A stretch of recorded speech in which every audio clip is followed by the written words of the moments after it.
Divine blessing ceremony वाले दिन किसी ने भी नहीं सोचा था कि रयान फैमिली का सबसे बड़ा जुआ सीधा डिजास्टर बन जाएगा। यंग लुकस रयान आगे बढ़ता है, हाथ में वो तलवार लेकर जो फायर गॉड वॉल्कनिस की बताई जाती है। जैसे ही ब्लेड ऑर्डर को छूती है, आसमान का रंग बदल जाता है।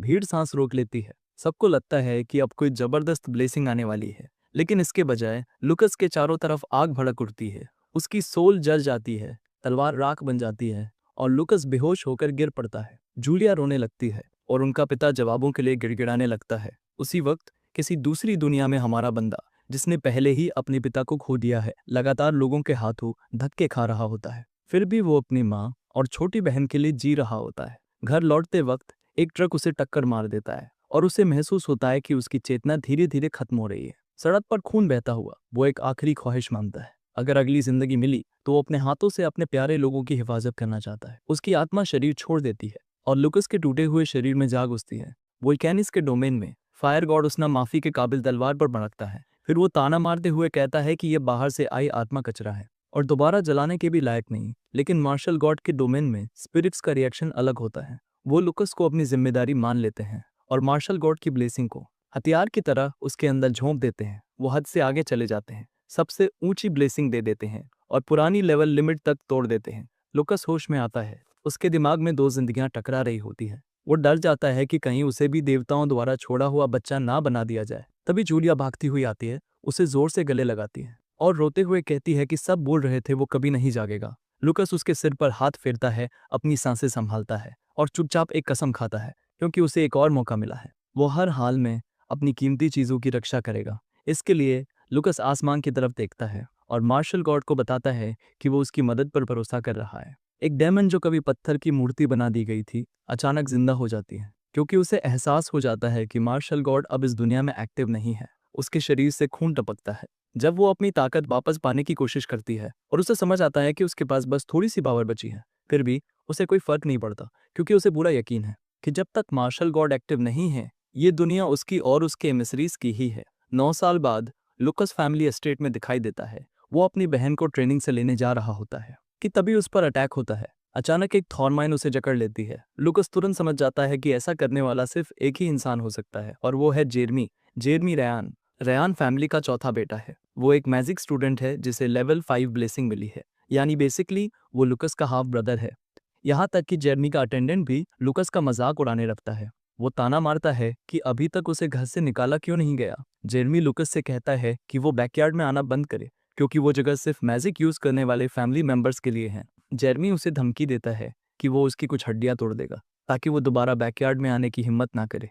जैसे जैसे बेल और कसती है, लुकस दर्द में चिल्लाता है। वो जेरमी को बताता है कि उसकी बहन की मैजिक प्रैक्टिस खत्म हो चुकी है और वो बस आने ही वाली है। लुकस जेरमी को सलाह देता है कि अगर वो जलना नहीं चाहता तो उसे छोड़ दे। जेरमी डर तो जाता है, लेकिन साथ ही लुकस का मजाक भी उड़ाता है। वो कहता है कि लुकस अपनी बहन पर डिपेंड करके खुद को बचा रहा है। जेरमी अकड़ दिखाते हुए बोलता है कि उसे लाइटनिंग से डर नहीं लगता, और वो इतना ही बोल पाता है कि उसी पल उस पर बिजली गिरती है। वो दर्द से चीखता हुआ जमीन पर गिर जाता है। उसका अटेंडेंट घबराकर चिल्लाने लगता है। तभी दूर से जूलिया दिखाई देती है।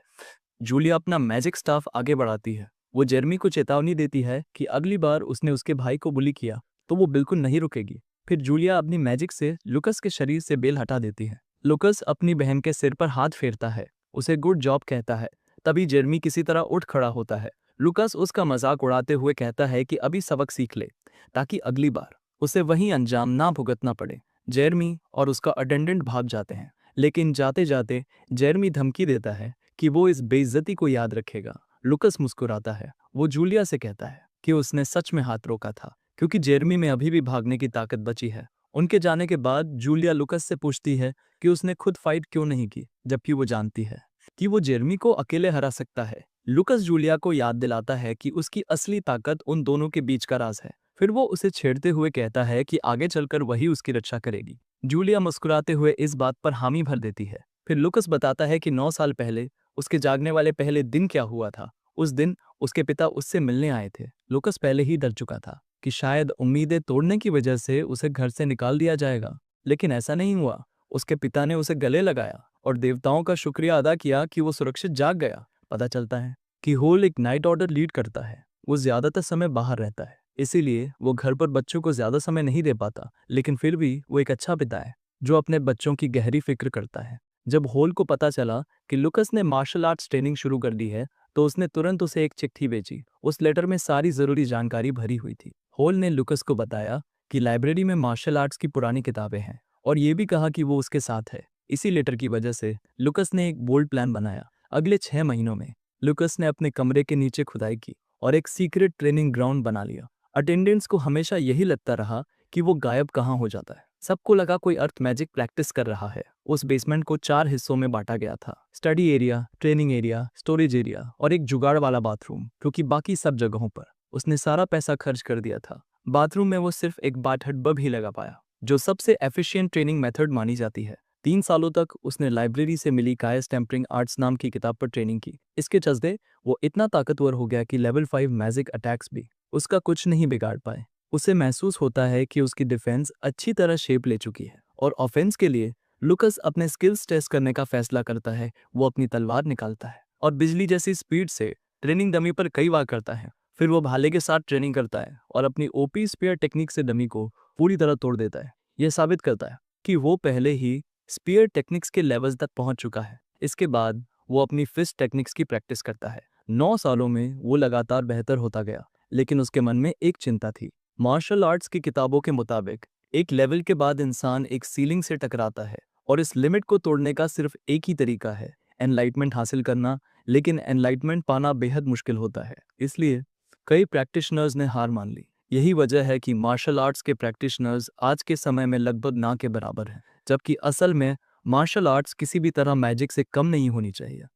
हालांकि लुकस बाकी सबसे अलग है और वो ये साबित करता है सिर्फ एक पंच में रेत से भरी एक बड़ी बोरी को फाड़कर। उसकी जबरदस्त डेडिकेशन की वजह से उसकी फिस्ट टेक्निक भी लेवल 5 तक पहुंच चुकी है और ऐसा लगता है कि लुक्स के लिए कोई सीलिंग है ही नहीं, क्योंकि उसके लेवल्स बिना रुके स्मूथली बढ़ते जा रहे हैं। बेसिकली उसकी हर एक टेक्निक ऊपर जा रही है और लुकस को पूरा भरोसा है कि ये सब मार्शल गॉड की ब्लेसिंग की वजह से ही हो रहा है। उस दिन की ट्रेनिंग के बाद लुकस को याद आता है कि आज ही उसके पिता घर लौटने वाले हैं और आज पूरा परिवार साथ में डिनर करने वाला है। नहाने के बाद लुकस डाइनिंग टेबल पर फैमिली के साथ जा बैठता है। उसके पिता मुस्कुराते हुए उसका स्वागत करते हैं और कहते हैं कि उन्हें आखिरी बार मिले हुए पूरे 6 महीने हो चुके हैं। वो उसे बैठने का इशारा करते हैं और लुकस शांति से अपनी कुर्सी तक चलता है, जबकि जेरमी वहीं खड़ा खड़ा अंदर ही अंदर सुलग रहा होता है। होल बताता है कि एलन मैजिक स्कूल में अब एक मार्शल आर्ट्स डिपार्टमेंट खुलने वाला है और एक स्पेशल अरेंजमेंट के तहत उन्होंने पहले ही लुक्स का एप्लीकेशन डाल दिया है। ओल मानते हैं कि मार्शल आर्ट्स आसान नहीं है, लेकिन उन्हें पूरा यकीन है कि उनका बेटा कर लेगा। वो लुकस से कहते हैं कि अगले हफ्ते होने वाले एंट्रेंस एग्जाम की अच्छी तैयारी करें। लुकस मुस्कुराता है और इस मौके के लिए अपने पिता का शुक्रिया अदा करता है। अंदर ही अंदर लुकस पहले ही एक प्रॉमिस कर चुका है, चाहे वो किसी भी दुनिया में क्यों ना हो, वो जो भी उसके लिए जरूरी है उसे हर हाल में प्रोटेक्ट करेगा। लेकिन साथ ही वो पूरी कोशिश कर रहा है कि ज्यादा बाहर ना उभरे। तभी अचानक जूलिया हाथ उठाती है और अपने पिता से कहती है कि वो लुकस के साथ एलन मैजिक स्कूल में एंटर करना चाहती है। होल अपनी बेटी के इस एटीट्यूड की तारीफ करते हैं, लेकिन उसे याद दिलाते हैं कि वो अभी सिर्फ 11 साल की है और एडमिशन के लिए अभी छोटी है। इस पर जूलिया बताती है कि स्कूल में एक एलीट कोर्स भी है जिसमें उम्र की कोई लिमिट नहीं है। वो तुरंत वो लेटर निकालती है जो उसे स्कूल से मिला था, जिसमें लिखा था कि वो एलीट कोर्स ज्वाइन कर सकती हैं। होल ये सुनकर हैरान हो जाते हैं, लेकिन साथ ही समझ जाते हैं कि जूलिया की रेपुटेशन शायद पहले ही स्कूल तक पहुंच चुकी है। लुकस की मां मुस्कुराते हुए कहती है, लगता है रयान फैमिली से बहुत जल्द एक ग्रेट मैच पैदा होने वाला है। ये सुनते ही जूलिया जोर से हंस पड़ती है, जबकि जेरमी का गुस्सा और भी ज्यादा बढ़ जाता है। फिर उनके पिता दोनों से कहते हैं कि वो चाहते हैं कि लुकस और जूलिया दोनों एग्जाम पास करें। जेरमी को ये बात बिल्कुल बर्दाश्त नहीं होती, क्योंकि उसके हिसाब से लुकस में ऐसा कुछ भी स्पेशल नहीं है, फिर भी उसे स्पेशल ट्रीटमेंट मिल रहा है। तभी उसकी माँ जेसिका उसे छूकर शांत होने को कहती है और बोलती है कि परेशान होने की कोई ज़रूरत नहीं है, क्योंकि अभी कोई गारंटी नहीं है कि लुकस एग्जाम पास कर ही लेगा। एक हफ्ते बाद लुकस और जूलिया अकादमी के लिए निकलने की तैयारी करते हैं।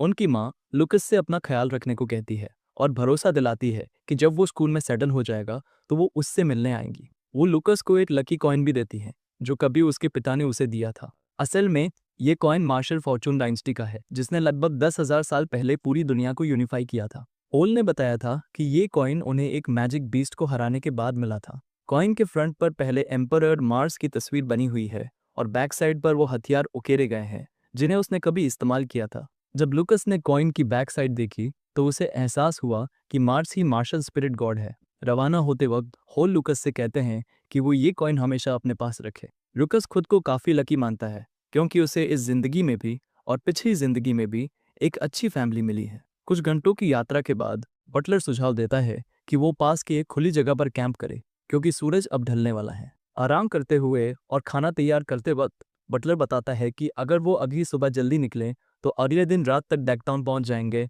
जहां स्कूल स्थित है।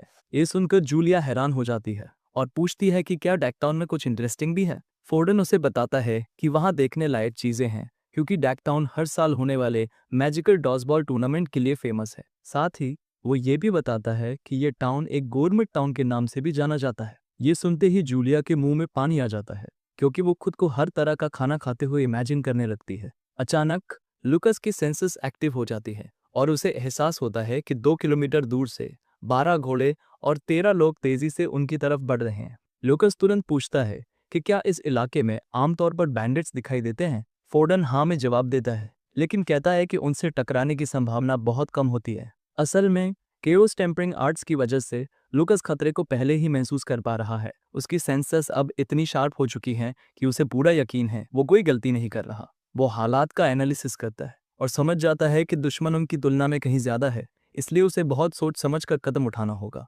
लुकस खड़ा होता है और फोर्डन से कहता है कि सबको तैयार रहने को कहे क्योंकि कोई मिस्टीरियस ग्रुप बेहद तेजी से उनकी तरफ आ रहा है। उनके साथ मौजूद दोनों सोल्जर्स हैरान हो जाते हैं क्योंकि चारों तरफ सब कुछ शांत होता है और उन्हें लगता है कि लुकस मजाक कर रहा है। फोर्डन भी थोड़ा चौंकता है लेकिन फिर भी अपनी तलवार निकाल लेता है और सबको हथियार तैयार रखने को कहता है। भले ही उसे शक हो लेकिन वो मानता है कि बाद में पछताने से बेहतर है अभी सावधान रहा जाए। कुछ ही पलों बाद बैंडिट्स सामने आ जाते हैं और तब सोल्जर्स को समझ आता है कि लुकस झूठ नहीं बोल रहा था। बैंडिट लीडर जोश में आगे बढ़ता है और बोलता है कि उन्हें नया शिकार मिल गया है। वो सोल्जर्स के पीछे खड़े जूलिया और लुकस को देखता है और दोनों को अपना टारगेट बना लेता है लेकिन बैंडिट लीडर को कोई फर्क नहीं पड़ता।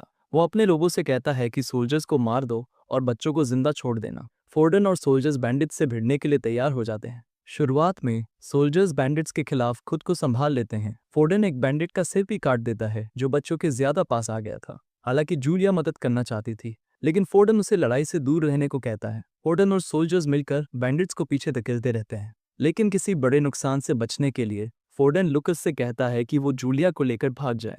तभी अचानक एक मेज की पावर से सोल्जर्स झुलस जाते हैं। पता चलता है कि बैंडिट लीडर खुद एक मेज है और इसी वजह से उनकी सारी प्लानिंग बर्बाद हो जाती है। फोर्डन बच्चों की सेफ्टी को लेकर डर जाता है और चिल्लाकर लुकस से कहता है कि वो जूलिया को लेकर जंगल में भाग जाए। उसी पल की हल्की सी डिस्ट्रैक्शन में एक बैंडिट फोर्डन की छाती पर वार कर देता है जिससे उसकी लड़ने की ताकत तुरंत कम हो जाती है। बैंडिट लीडर फोर्डन से कहता है कि वो अपने साथी को मारने की सजा में उसे जिंदा जला देगा लेकिन फोर्डन डरता नहीं है क्योंकि वो जूलिया और लुकस को बचाने के लिए अपनी जान देने को तैयार है।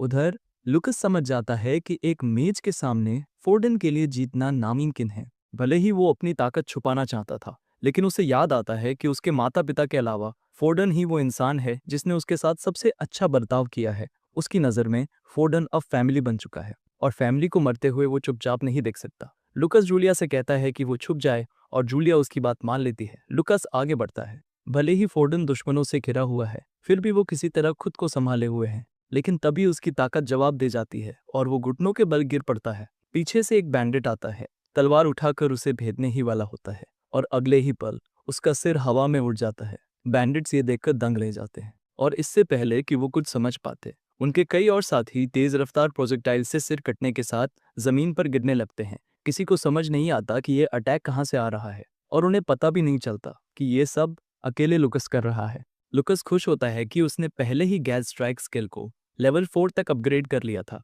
जब वो यूं ही पत्थर मारकर उड़ते हुए पक्षियों को निशाना बना रहा था। इसी वजह से उसे पता है कि सिर्फ एक कंकड़ से लेवल 1 बैंडिट को मारना बच्चों का खेल है। अपने सारे साथियों को पल भर में मरते देखकर बैंडिट लीडर गुस्से से भर जाता है। वो अपना स्टाफ उठाता है और फोर्डन को खत्म करने के लिए उस पर एक बड़ा फायरबॉल दाग देता है। फोर्डन देख लेता है कि अटैक सीधा उसी की तरफ आ रहा है लेकिन वो इतना थक चुका होता है कि बच नहीं पाता और उसे ये भी लगता है कि कोई रहस्यमयी मददगार बच्चों को बचाने आ चुका है, इसलिए अब वो आराम कर सकता है। तभी फायरबॉल लगने से ठीक पहले लुकस सामने आ जाता है। वो उस अटैक को वहीं कैंसिल कर देता है। ये देखकर फोर्डन हैरान रह जाता है क्योंकि उसने कभी नहीं सोचा था कि लुकस इतना पावरफुल है। बैंडिट लीडर भी ये देखकर सन्न रह जाता है कि उसकी मैजिक इतनी आसानी से कैंसिल हो गई। फिर भी उसे लगता है कि उसके पास एक और अटैक करने का टाइम है, लेकिन लुक्स उसे बता देता है कि अब उसकी राह यहीं खत्म होती है और वो उसकी छाती पर एक जबरदस्त वार करके उसे चिथड़ों में बदल देता है। बैंडिट लीडर को गिराने के बाद फोर्डन जो कुछ उसने देखा होता है उस पर यकीन ही नहीं कर पाता। उसके लिए लुकस का एक हाई लेवल मेज को मार देना पूरी तरह अनसुना मामला होता है, लेकिन लुकस बस मुड़कर उस बूढ़े आदमी की तरफ मुस्कुराता है और कहता है कि लगता है उसमें मार्शल आर्ट्स का टैलेंट है। फोर्डन अभी लुकस के साथ इस जीत का जश्न मना ही रहा होता है कि तभी दोनों को अपने पीछे कुछ डरावना सा महसूस होता है। बैंडिट लीडर के शरीर का एक टुकड़ा अचानक बदलने लगता है और वो एक बदसूरत बेहद खतरनाक दिखने वाले क्रीचर में बदल जाता है। उस मॉन्स्टर को देखकर लुकस समझ जाता है कि उसे इसे जितनी जल्दी हो सके खत्म करना होगा, क्योंकि वो जूलिया को ये सब नहीं दिखाना चाहता। लुकस बिना वक्त गवाए मॉन्स्टर की तरफ छलांग लगाता है और उस पर एक पंच मारता है, लेकिन हैरानी की बात यह होती है कि उस पंच से मॉन्स्टर को जरा भी नुकसान नहीं होता। इसके बाद मॉन्स्टर पलटकर अटैक करता है। वो लुकस की तरफ नुकीले स्पाइक्स फेंकता है जिससे लुकस को पीछे कूदना पड़ता है और फिर वो मॉन्स्टर बैंडिट्स की लाशों को खाकर खुद को और पावरफुल बनाने लगता है। लुकस सोचने लगता है कि आखिर ये किस तरह का मॉन्स्टर है और अपनी ऑल सीइंग आइज का इस्तेमाल करके वो उस इंसिग्निया को देख लेता है जो मॉन्स्टर को कंट्रोल कर रहा होता है। पलक झपकते ही वो मॉन्स्टर 4 पैरों पर खड़ा एक विशाल दैत्य बन जाता है। क्योंकि फिजिकल अटैक्स काम नहीं कर रहे होते, लुकस कुछ और ट्राई करने का फैसला करता है। वो अपने शरीर में एक्सप्लोसिव ची भरता है और फिर मॉन्स्टर की तरफ झपट कर एक जबरदस्त स्ट्राइक करता है। एक चमकदार सुनहरी रोशनी फैल जाती है जो पूरे मॉन्स्टर को निगल लेती है और उस कोर को पूरी तरह नष्ट कर देती है जो उसे कंट्रोल कर रहा था। मॉन्स्टर को खत्म करने के बाद लुकस जमीन पर बैठकर अपनी सांस संभालता है। तभी जूलिया दौड़ते हुए आती है और अपने बड़े भाई को कसकर गले लगा लेती है। जूलिया अपने भाई की तारीफ करती है और बताती है कि वो कितने अमेजिंग हैं जिन्होंने सारे बैड गाइज को हरा दिया। दूसरी तरफ फोर्डन पूरी तरह सन्न रह जाता है क्योंकि उसे समझ ही नहीं आता कि अभी अभी हुआ क्या है। तभी अचानक एक बैंडिट का घोड़ा हिनहिनाता है और सबका ध्यान उस तरफ चला जाता है। वो मुड़कर देखते हैं और एक लड़की को घोड़े से बंधा हुआ पाते हैं जिसे देखकर वो सब चौंक जाते हैं। इधर 9 साल पहले वाली डेमन और ज्यादा स्ट्रांग होती जा रही होती है और उसे अभी अभी ये सिग्नल मिला होता है कि उसका एक एमिसरी हार गया है। वो सोचती है कि आखिर किसने उस बंदे को हराया होगा, लेकिन फिर वो ज्यादा चिंता नहीं करती क्योंकि उसका पूरा फोकस अपनी पावर रिकवर करने पर होता है। वापस मौके पर जूलिया को पता चलता है कि जिस लड़की को उन्होंने बचाया है उसका नाम माया रास्ता है। जब फोर्डन रास्ता नाम सुनता है तो वो कहता है कि उसने ये नाम कहीं पहले सुना है। जूलिया भी यही बात कहती है। लुकस बताता है कि रास्ता और रयान फैमिली दोनों ही डैगटाउन के पास रहने वाली नोबल फैमिलीज हैं। जूलिया इसकी पुष्टि करती है और कहती है कि लुकस सही है। इसके बाद जूलिया माया से पूछती है कि उस पर बैंडिट्स ने अटैक क्यों किया था। आंखों में आंसू भरकर माया अपनी पूरी कहानी सुनाती है। वो बताती है कि कुछ घंटे पहले बैंडिट्स अचानक आए और उसकी कैरेज पर हमला कर दिया। उसके सारे गार्ड्स वहीं मारे गए, यहाँ तक कि उसकी मेड ने भी उसे बचाने की कोशिश की, लेकिन उसका भी बहुत बुरा अंजाम हुआ। माया बताती है कि उसने बैंडिट्स को बार बार कहा कि वो एक नोबल है, लेकिन किसी ने उसकी एक भी बात नहीं सुनी। उल्टा ऐसा लग रहा था कि उनका मकसद ही नोबल बच्चों को अगवा करना है। जूलिया उसे ढांढस बंधाती है और कहती है कि अब डरने की कोई जरूरत नहीं है क्योंकि सारे बैंडिट्स मर चुके हैं। उस रात जब लड़कियां सो जाती हैं तो लुकस फोर्डन से पूछता है कि वो माया की बातों के बारे में क्या सोचता है। फोर्डन बताता है कि बैंडिट्स आदतन अपराधी होते हैं और ऐसा लग रहा है कि वो काफी समय से नोबल बच्चों को निशाना बना रहे हैं। लुकस कहता है कि शायद कोई डेमन बैंडिट्स की मदद कर रहा है क्योंकि उनका मैजिक यूज करना और मरे हुए लोगों को कंट्रोल करना काफी अजीब है। फोर्डन लुकस को भरोसा दिलाता है कि उसे चिंता करने की जरूरत नहीं है, वो ये मामला हॉल तक रिपोर्ट करेगा। फोर्डन को लगता है कि रास्ता फैमिली भी इस मामले में मदद करने के लिए तैयार होगी। लुकस फोर्डन को बताता है कि उसके पास आगे की परेशानी से बचने के लिए एक सुझाव है। अगले दिन वो सब डैगटाउन पहुंच जाते हैं। लुकस जूलिया से कहता है कि सेफ्टी के लिए वो टाउन में घूमने नहीं जाएंगे। वो बताता है कि आसपास अभी भी बैंडिट्स हो सकते हैं और बेहतर होगा कि वो सीधे मैजिक स्कूल जाए। जूलिया थोड़ा निराश हो जाती है तो लुकस उसे समझाता है कि ये उसकी और माया की सेफ्टी के लिए है। माया लुकस की बात से सहमत हो जाती है, लेकिन जूलिया अब भी थोड़ा नाराज रहती है। अपनी बहन को खुश करने के लिए लुकस उससे वादा करता है कि टाउन के गवर्नमेंट डिस्ट्रिक्ट से गुजरते वक्त वो उसके लिए जो भी खाना चाहेगी खरीद देगा। ये सुनते ही जूलिया खुश हो जाती है और माया दोनों भाई बहन की क्लोजनेस देखकर हैरान रह जाती है। फोर्डन सुझाव देता है कि खिड़की खोल दी जाए ताकि वो टाउन का नज़ारा देख सके। जूलिया तुरंत मान जाती है और टाउन की खूबसूरती देखकर दंग रह जाती है। माया भी कहती है कि ये टाउन कितना ज़्यादा लाइवली है। अंदर ही अंदर लुकस भी उनसे सहमत होता है, क्योंकि इस टाउन का माहौल उसे उसकी पिछली जिंदगी के शहर जैसा लगता है। फूड सेंटर से गुजरते वक्त लुकस जूलिया के लिए सारा खाना खरीदता है, जैसा उसने प्रॉमिस किया था। कुछ ही देर बाद वो अकादमी के गेट पर पहुंच जाते हैं, क्योंकि वो जूलिया को प्रोटेक्ट करेगा। जूलिया खुशी से उछल पड़ती है और कहती है कि वो भी लुकस को प्रोटेक्ट करेगी। लुकस मुस्कुराकर कहता है कि वो उसी पर भरोसा कर रहा है। की आंखों में आंसू आ जाते हैं जब वो दोनों को अलविदा कहता है। माया खुश होती है कि उसकी मुलाकात लुकस और जूलिया से हुई, क्योंकि उसे दोनों भाई बहन काफी इंटरेस्टिंग लगते हैं। थोड़ा सा खुलासा ये होता है कि फोर्डन ने पिछली रात लुकस को बताया था कि माया कभी उसकी मंगेतर हुआ करती थी जब वो दोनों छोटे थे, लेकिन वो रिश्ता टूट गया था उस हादसे के बाद जिसमें लुकस टैलेंटलेस रह गया था। एलन मैजिक स्कूल की बात करें तो ये डेकटाउन के साउथ में स्थित है और कार्मिना एम्पायर के 3 सबसे प्रेस्टिजियस स्कूल्स में से एक है। सभी नए स्टूडेंट्स को एडमिशन के 1 साल बाद एक एग्जाम देना जरूरी होता है और उन्हीं रिजल्ट्स के बेस पर उन्हें उनकी कैरेक्टरिस्टिक्स के हिसाब से earth department, fire department, wind department, water department और स्पेशल डिपार्टमेंट में बांटा जाता है। अगर कोई स्टूडेंट अकादमी में 6 साल पढ़ाई करके सक्सेसफुली ग्रेजुएट करता है तो उसे मेज क्वालिफिकेशन मिल जाती है। इसके अलावा एक्सीलेंट स्टूडेंट्स को स्पेशल ट्रीटमेंट भी दिया जाता है और जो स्टूडेंट्स अपनी पढ़ाई के दौरान ही मेज एग्जाम पास कर लेते हैं वो 6 साल तक रुके बिना ही ग्रेजुएट कर सकते हैं। इसी बीच लुकस और जूलिया स्कूल प्लाजा में दिखाई देते हैं। जूलिया मायूस होकर बोलती है कि माया चली गई। पता चलता है कि वो वापस अपनी फैमिली से मिल गई है। जूलिया को पहले लगा था कि वो दोनों साथ में एग्जाम देंगी, लेकिन दूसरी तरफ लुकस खुश होता है कि माया अपनी फैमिली से मिल गई है, क्योंकि अब वो किसी भी तरह के खतरे में नहीं है। लुकस जूलिया से कहता है कि अगर वो सब पास हो गए तो क्लासमेट्स होने की वजह से वो रोज मिलेंगे, इसलिए उसे चिंता करने की जरूरत नहीं है। ये बात जूलिया का मूड ठीक करने के लिए काफी होती है, क्योंकि वो जानती है कि लुकस सही कह रहा है। प्लाजा में दौड़ते हुए जूलिया अपनी क्यूटनेस और कम उम्र की वजह से लगभग हर किसी का ध्यान खींच लेती है। मीना का लुक काफी कूल होता है और वो भी तुरंत जूलिया में इंटरेस्ट लेने लगती है। वो जूलिया से पूछती है कि क्या वो अपने भाई के पीछे पीछे स्कूल आई है, लेकिन जूलिया बताती है कि वो अपने भाई के साथ एग्जाम देने आई है। ये सुनकर मीना शॉक हो जाती है, क्योंकि इसका मतलब था कि जूलिया वही लड़की है जिसे एलिट कोर्स मिला है। मीना तुरंत पूछती है कि क्या वो रयान फैमिली से है। ये सुनकर जूलिया हैरान हो जाती है और पूछती है कि उसे कैसे पता चला, और फिर जूलिया से कहती है कि वो उसके साथ चले ताकि वो उसे रिसेप्शन डेस्क तक ले जा सके, जैसे वो कोई चलता फिरता भूत हो। तभी जूलिया मीना को याद दिलाती है कि उसका भाई भी रजिस्ट्रेशन करवाना चाहता है। तब जाकर मीना को एहसास होता है कि वो लुकस को पूरी तरह भूल चुकी थी। मीना थोड़ा नर्वस होकर लुकस से पूछती है कि क्या वो मार्शल आर्ट्स डिपार्टमेंट का एग्जाम देने वाला है। जैसे ही वो ये कहती है, आसपास के बाकी स्टूडेंट्स का ध्यान लुकस की तरफ चला जाता है। वो पीछे पीछे लुकस के बारे में ट्रैश टॉक करने लगते हैं। कोई कहता है कि मार्शल आर्ट्स चुनना कितनी बेवकूफ़ी है, तो कोई हंसते हुए बोलता है कि मैजिक स्कूल में आकर मार्शल आर्ट्स सीखना कितना जोक है। लुकस को थोड़ा अजीब लगता है कि मैजिक स्कूल में भी उसे नीचा दिखाया जा रहा है। वो जानता है कि मेजर्स खुद को मार्शल आर्ट्स से ऊपर समझते हैं, लेकिन उसके हिसाब से वो असल में बस कमजोर लोग हैं। लुकस को पूरा भरोसा है कि कोई भी मेज उसके सामने टिक नहीं सकता। उसकी नज़र में वो सब उसके सामने कीड़े मकोड़े जैसे हैं। असल में लुकस जानता है कि अगर उसके माता पिता की इच्छा न होती तो उसे इस स्कूल में आने की ज़रूरत ही नहीं थी। इसी दौरान मीना को एहसास हो जाता है कि उसकी ऊंची आवाज़ की वजह से लुकस को बैकलैश मिल रहा है। अपनी गलती सुधारने के लिए वो लुकस से कहती है कि रजिस्ट्रेशन के बाद वो खुद उसे एग्जाम वेन्यू तक ले जाएगी। ये सुनकर लुकस हैरान हो जाता है और उसे लगता है कि मीना बाकी लोगों से अलग एक अच्छी इंसान है। जो भी लोग अब तक लुकस को नीचा दिखा रहे थे वो मीना को उससे कैजुअली बात करते देखकर शॉक्ड रह जाते हैं।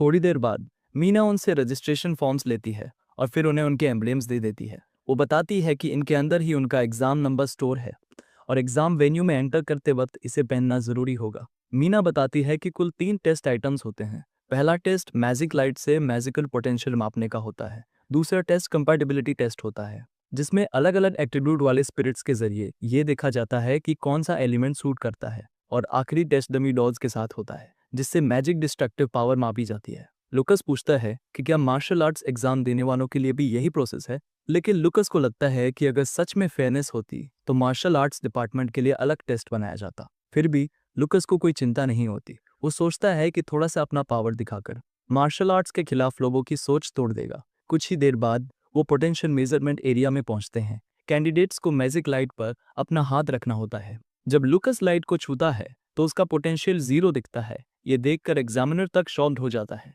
ये देखते ही बाकी स्टूडेंट्स लुकस का मजाक उड़ाने लगते हैं, लेकिन लुकस को कोई फर्क नहीं पड़ता क्योंकि वो पहले से यही एक्सपेक्ट कर रहा था। इसके बाद जूलिया आगे बढ़ती है और लाइट को छूती है। तुरंत एक ब्राइट पर्पल लाइट निकलती है जो 10 में से 7 पोटेंशियल दिखाती है। यहाँ तक कि एग्जामिनर भी मान लेता है कि जूलिया इस साल के टॉप एग्जामिनीज में से एक होगी। जहाँ बाकी लोग शॉक्ड होते हैं, वही लुकस बिल्कुल भी हैरान नहीं होता क्योंकि वो जानता है कि उसकी बहन क्या कर सकती है। असल में उसे पता है कि जूलिया इससे भी ज्यादा कर सकती है और वो उसे कहता है कि खुद को रोके नहीं। जूलिया उसकी बात मानती है और ज्यादा माना और में डालती है। तुरंत वो लाइट गोल्डन में बदल जाती है, जिसे देखकर हर कोई दंग रह जाता है। एग्जामिनर समझ जाता है कि जूलिया कितनी ज्यादा टैलेंटेड है क्योंकि 2 साल पहले भी एक स्टूडेंट ने गोल्डन लाइट दिखाई थी, लेकिन वो जूलिया से काफी बड़ी थी। जूलिया टेस्ट खत्म करके दौड़ते हुए अपने भाई के पास आती है। चेहरे पर बड़ी सी स्माइल के साथ पूछती है कि क्या वो अमेजिंग थी। लुकस उसके सिर पर हाथ रखता है और कहता है कि वो सच में बहुत अमेजिंग है। वो ये भी जोड़ता है कि वो भविष्य में एक आर्कमीज बनेगी। जब दोनों आपस में सेलिब्रेट कर रहे होते हैं, तभी एक कैंडिडेट लुकस के बारे में बुरा बोल देता है। वो कहता है कि लुकस एक टैलेंटलेस कचरा है जो बस एक जीनियस मेज का बड़ा भाई है। उसका दोस्त तुरंत उसका मुंह बंद करा देता है और कहता है कि ट्रैश बोलना बंद कर, क्योंकि पता नहीं लुकस की बहन सुनकर क्या कर दे। ये सुनकर लुकस अंदर ही अंदर खुश हो जाता है क्योंकि सब कुछ उसके प्लान के मुताबिक चल रहा होता है। वो चाहता है कि जूलिया ही लाइमलाइट में रहे ताकि वो खुद एक पीसफुल स्टूडेंट लाइफ जी सके। असल में पिछले 3 सालों से वो लगातार जूलिया का टैलेंट बढ़ाने में लगा हुआ था और अब वो खुश है कि उसकी मेहनत रंग ला रही है। पोटेंशियल मेजरमेंट खत्म होने के बाद सबको स्पिरिट हट की तरफ भेजा जाता है और अंदर ही अंदर लुकस को लगता है कि अब वो दिन आ गया है जब उसकी सारी कोशिशें खिलने वाली हैं। कैंडिडेट्स को बताया जाता है कि यहाँ कंपैटिबिलिटी टेस्ट होगा। जैसा लुकस ने सोचा था, सारे स्पिरिट्स जूलिया के चारों तरफ मंडराने लगते हैं, जिसे देखकर बाकी स्टूडेंट्स हैरान रह जाते हैं। एक स्टूडेंट जिसे लेवल 6 विंड गॉड की ब्लेसिंग मिली थी, वो झुंझलाकर कहता है कि उसके टेस्ट में एक भी विंड स्पिरिट उसके पास नहीं आया क्योंकि सारे स्पिरिट्स जूलिया के पास जा रहे होते हैं। सबको लगता है कि वो सारे मैजिक एलिमेंट्स के साथ कंपैटिबल है। असल में इसके पीछे लुकस का हाथ होता है क्योंकि उसी ने जूलिया के लिए एक मीड सर्कुलेशन टेक्निक स्किल बनाई थी, जिसकी वजह से उसका पोटेंशियल बढ़ा है। भले ही जूलिया अभी लेवल 2 पर है, लेकिन लुक्स जानता है कि उसने एंट्रेंस एग्जाम पास करने लायक सब दिखा दिया है। थोड़ी देर बाद एग्जामिनर अनाउंस करता है कि जूलिया की कंपैटिबिलिटी 90 है, जो सारे एग्जामिनीज में सबसे ज्यादा है। एग्जामिनर जूलिया को उसकी सक्सेस के लिए थैंक करता है और जब वो अभी भी उस तारीफ को एंजॉय कर रही होती है, तो वो देखती है कि बाकी स्टूडेंट्स उसे अजीब नजरों से घूर रहे हैं। जूलिया ये सब झेल नहीं पाती और दौड़कर अपने भाई के पास आती है। लुकस जूलिया से कहता है कि इसमें कुछ नहीं किया जा सकता क्योंकि वो एक जीनियस है और ऐसे में लोगों की बुरी नजरें मिलना तय है। वो उसे भरोसा दिलाता है कि उसे इसकी आदत डालनी होगी। जूलिया अपने भाई की बात मान लेती है और कहती है कि वो और स्ट्रांग बनेगी ताकि वो लुकस को प्रोटेक्ट कर सके। अंदर ही अंदर लुकस अपनी बहन को लेकर चिंतित होता है और उसे लगता है कि उसे जूलिया को मोटी चमड़ी बनानी होगी। जहां सब लोग जूलिया की तारीफ कर रहे होते हैं, वहीं लुकस को टैलेंटलेस कहकर ट्रैश टॉक किया जा रहा होता है। असल में लुकस के कंपैटिबिलिटी टेस्ट के दौरान स्पिरिट्स उसके पास तक नहीं आए थे क्योंकि उन्हें उससे नफरत महसूस हो रही थी। लेकिन एक स्टूडेंट अपने दोस्त से कहता है कि टेस्ट के दौरान कुछ अजीब हुआ था। वो बताता है कि लुक्स के बाहर निकलने के बाद एक फायर स्पिरिट का हाथ कट गया था और ये देखकर वो खुद डर गया था। जब उसके दोस्त ने ये सुना तो उसे लगा कि वो शायद गलत देख रहा है क्योंकि स्पिरिट्स बहुत छोटे होते हैं और किसी छोटे से हाथ का उड़ जाना देख पाना नामुमकिन सा है। लुकस ये जानकर हैरान हो जाता है कि कोई ऐसा भी था जिसने सच में वो सब देख लिया। असल में वो लड़का सही था क्योंकि दूसरे टेस्ट के दौरान फायर स्पिरिट्स का बिहेवियर लुकस के प्रति काफी खराब था, शायद इसलिए क्योंकि उसे फायर गॉड ने रिजेक्ट कर दिया था। टेस्ट के बाद जब लुकस जाने लगा तो एक स्पिरिट ने रंजिश में आकर उस पर थूक दिया, लेकिन लुकस ने उसे घमंड न करने का सबक सिखाया और एक छोटे से कंकड़ से उसका हाथ चुपचाप उड़ा दिया। कंपैटिबिलिटी टेस्ट खत्म होने के बाद लुकस सजेस्ट करता है कि अब उन्हें फाइनल टेस्टिंग एरिया की तरफ जाना चाहिए। वो जूलिया से पूछता है कि क्या इस बार भी वो फर्स्ट प्लेस ले सकती है। लुकस मुस्कुराता है और जूलिया से कहता है कि उसका पूरा जाने का कोई प्लान नहीं है क्योंकि वो चाहता है कि जूलिया ही उसे प्रोटेक्ट करे। थोड़ी देर में वो magic destructive power test venue पहुंचते हैं, जहां कई मेटल डमी डॉल्स टेस्ट के लिए रखी हुई होती हैं। लुकस सुनता है कि एक स्टूडेंट बोल रहा है कि वो पूरी ताकत से डॉल पर हमला करेगा क्योंकि वो नहीं चाहता कि जूलिया फर्स्ट प्लेस ले। एक और लड़का कहता है कि जूलिया शायद डॉल को पूरी तरह तोड़ दे, लेकिन दूसरा उससे बहस करता है और कहता है कि ये नामुमकिन है, जिनमें डिफेंसिव मैजिक लगी होती है। इसका मतलब ये है कि गर्ल्स क्लास से नीचे के अटैक्स इन्हें नुकसान नहीं पहुंचा सकते। उसे पूरा भरोसा होता है कि जूलिया अपनी उम्र में इतना स्ट्रॉन्ग अटैक नहीं निकाल सकती। लुकस डॉल्स को ध्यान से देखता है और मानता है कि ये काफ़ी मजबूत दिखती है। उसे लगता है कि ये उसके लेवल 6 स्किल को टेस्ट करने का सही मौका है। लुकस ये भी मान लेता है कि स्कूल आना शायद सही फैसला था, क्योंकि यहाँ उसे इतने महंगे इक्विपमेंट से खेलने को मिल रहा है। तभी लुकस पीछे से कुछ स्टूडेंट्स की आवाज़ सुनता है, जो एक नई आई लड़की को लाइन में न घुसने के लिए डांट रहे होते हैं। वो नई लड़की अपना मैजिक एक्टिवेट करती है और प्रोटेस्ट करने वालों की लीडर को ऐसी ओबी ऑरा से घूरती है कि डर उसकी रग-रग में भर जाता है। फिर वो लड़की चलकर सीधे जूलिया और लुकस के पास आती है और जूलिया पर मेंटल मैजिक यूज करती है, जिससे जूलिया डर जाती है। जूलिया तुरंत लुकस के पीछे छुप जाती है और बताती है कि ये लड़की बहुत डरावनी है। लुकस उस लड़की से पूछता है कि वो कौन है। वो जवाब देती है कि वो आयोवा मिरांडा है, ड्यूक मिरांडा की पोती। ये सुनते ही लुकस समझ जाता है कि वो कौन है। मिरांडा फैमिली एम्पायर के नॉर्थ रीजन की 3 ग्रेट हाउसेज में से एक है और उसी फैमिली से कभी एक लेजेंडरी मेज भी निकला था। इसका मतलब ये था कि आयोवा लुकस की माँ के छोटे भाई सायन मिरांडा की बेटी है। सच जानने के बाद लुकस आयोवा से पूछता है कि वो कितने साल की है। वो सख्त चेहरे से जवाब देती है कि वो 15 साल की है। लुकस उससे कहता है कि वो उसे ऐसे बाज की तरह घूरना बंद करे, क्योंकि वो दोनों कजिन्स है। ये सुनकर आयोवा पूरी तरह शॉक हो जाती है, क्योंकि उसे कभी बताया ही नहीं गया था कि उसका कोई कजिन भी है। इसके बाद वो सबके सामने लुकस को एम्बेरस करने का सोचती है। वो अपना मेंटल मैजिक एक्टिवेट करती है। उम्मीद ये होती है कि लुकस डर के मारे पैंट गीली कर देगा, लेकिन लुकस जरा भी नहीं हिलता और ये देखकर आयोवा और ज्यादा शॉक्ड हो जाती है। लुकस उसे डांटता है और कहता है कि पहली बार मिली फैमिली पर मेंटल मैजिक यूज करना काफी रेड फ्लैग बिहेवियर है। वो उसका मजाक उड़ाते हुए पूछता है कि मिरांडा फैमिली किस टाइप की एजुकेशन देती है। आयोवा को यकीन नहीं होता कि उसका बेस्ट मैजिक भी काम नहीं आया, लेकिन लुकस ने उसे आसानी से टैंक कर लिया था। अंदर ही अंदर लुकस को हैरानी होती है कि आयोवा को लगता है कि इतनी कमजोर मैजिक से वो एक स्ट्रॉन्ग विल वाले मार्शल आर्टिस्ट को कंट्रोल कर लेगी। थोड़ी देर बाद लुकस को उसके टेस्ट के लिए बुलाया जाता है।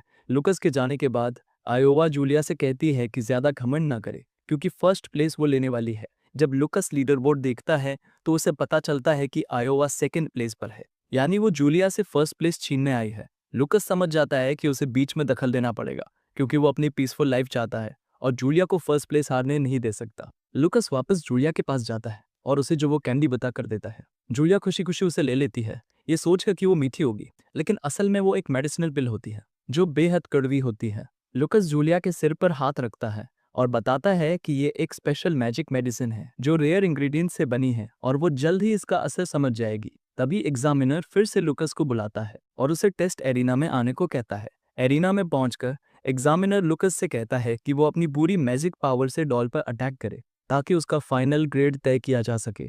लुकस पूछता है कि क्या वो फिजिकल अटैक्स यूज कर सकता है, क्योंकि वो मैजिक यूज नहीं कर सकता। ये सुनते ही बाकी स्टूडेंट्स हंसने लगते हैं, क्योंकि उन्हें लगता है कि फिजिकल स्ट्राइक से टेस्ट देना पूरी बकवास है। वो इसे एक बर्बर आर्ट बताते हैं और इसी बहाने सारे मार्शल आर्टिस्ट को नीचा दिखाते हैं। किसी को लगता है कि लुकस बस अपना हाथ तोड़ लेगा और यही कहानी खत्म हो जाएगी। जब सब लुकस का मजाक उड़ा रहे होते हैं, तभी जूलिया ये सुन लेती है और साइड आई से उन्हें घूरती है, जिससे सब तुरंत चुप हो जाते हैं। जूलिया अंदर ही अंदर गुस्से में होती है, क्योंकि लुकस ने उसे स्कूल में शांत रहने को कहा था, वरना वो सबको अकेले ही पीट सकती थी।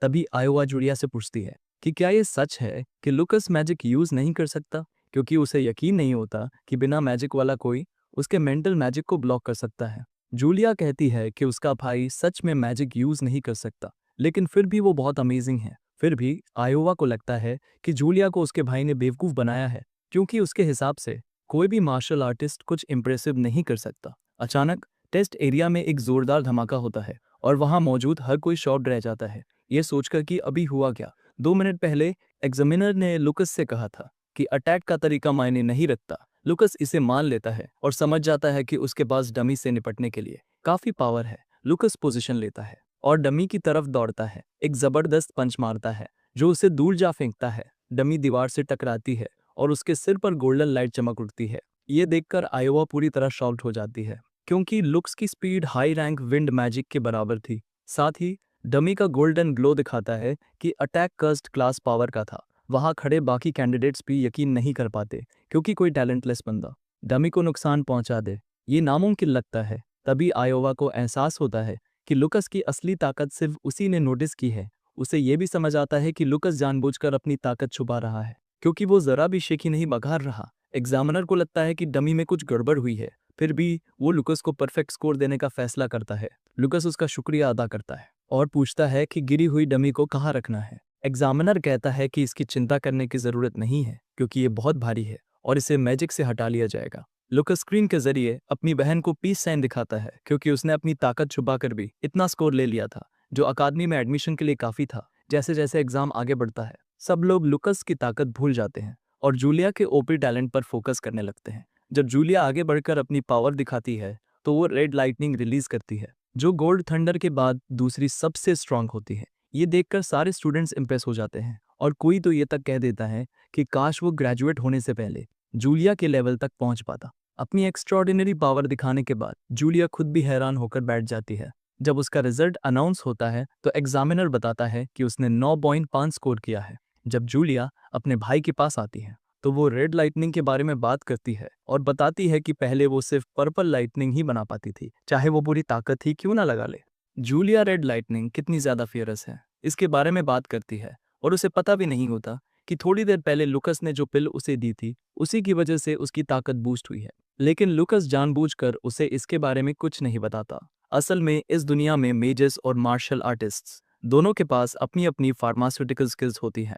मेजर्स पोटियन अल्केमी प्रैक्टिस करते हैं और मार्शल आर्टिस्ट दान रिफाइनिंग यूज करते हैं। बेसिकली मैजिक पोटियंस को हमेशा किसी मीडियम की जरूरत होती है लेकिन मार्शल आर्टिस्ट द्वारा बनाई गई पिल्स सीधे बॉडी में एब्जॉर्ब हो जाती है। पिछले समय में ऐसी पिल्स काफी ज्यादा हुआ करती थी लेकिन जैसे जैसे मार्शल आर्ट्स का पतन हुआ दान रिफाइनिंग लगभग एक लॉस्ट आर्ट बन गई। अब ऐसे मार्शल आर्टिस्ट बहुत ही कम बचे हैं जो किसी की एबिलिटी बढ़ाने वाली मैजिक स्टोरेज पिल बना सके जैसे लुकस करता है।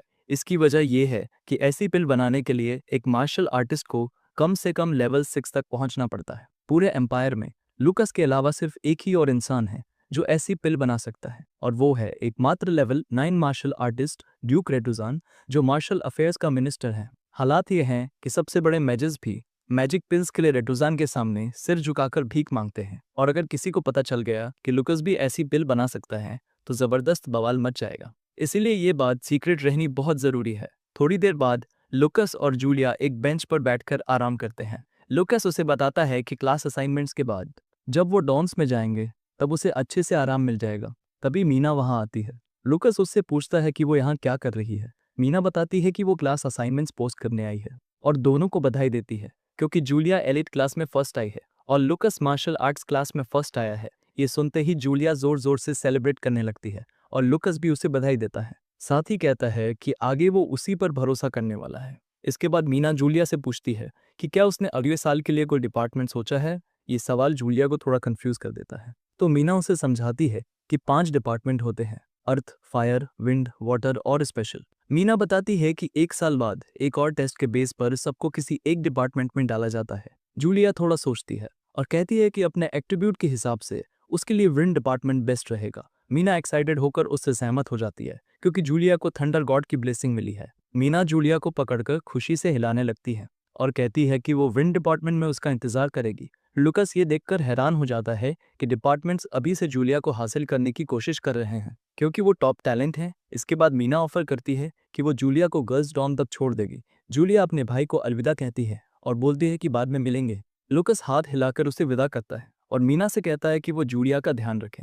फिर लुकस खुद मार्शल आर्ट्स डॉर्म की तरफ जाता है। उधर आयोवा ने रिजल्ट्स चेक कर लिए होते हैं। वो देखती है कि जूलिया फर्स्ट आई है लेकिन वो हार मानने को तैयार नहीं होती क्योंकि उसे भरोसा है कि आने वाले सालों में वो खुद फर्स्ट प्लेस ले लेगी। थोड़ी देर बाद लुकस मार्शल आर्ट्स डिपार्टमेंट पहुंचता है। उसे ज्यादा उम्मीद तो नहीं थी लेकिन फिर भी पूरी बिल्डिंग देखकर वो पूरी तरह डिसपॉइंट हो जाता है। वो बिल्डिंग किसी चूहे के बिल जैसी लग रही होती है। उसे शक होता है कि क्या सच में यहाँ रहा भी जा सकता है क्योंकि ऐसा लग रहा था कि ये किसी भी वक्त गिर जाएगी। पॉजिटिव साइड ये था कि शायद यहाँ वो शांति से रह पाएगा और कोई उसे परेशान नहीं करेगा। लुकस जैसे ही अंदर जाता है उसकी टक्कर एक सफेद बालों वाले लड़के से हो जाती है। वो लड़का एक्साइटमेंट में खुद को काई बताता है और कहता है कि वो भी मार्शल आर्ट्स डिपार्टमेंट में है। हाथ मिलाने के बाद लुकस सीधे डेस्क की तरफ चला जाता है जो भी साइन करना होता है वो साइन करने के लिए, लेकिन काई उससे चिपका ही रहता है और बार बार टेस्ट डमी को पंच करने वाली बात पर लुकस की तारीफ करता रहता है।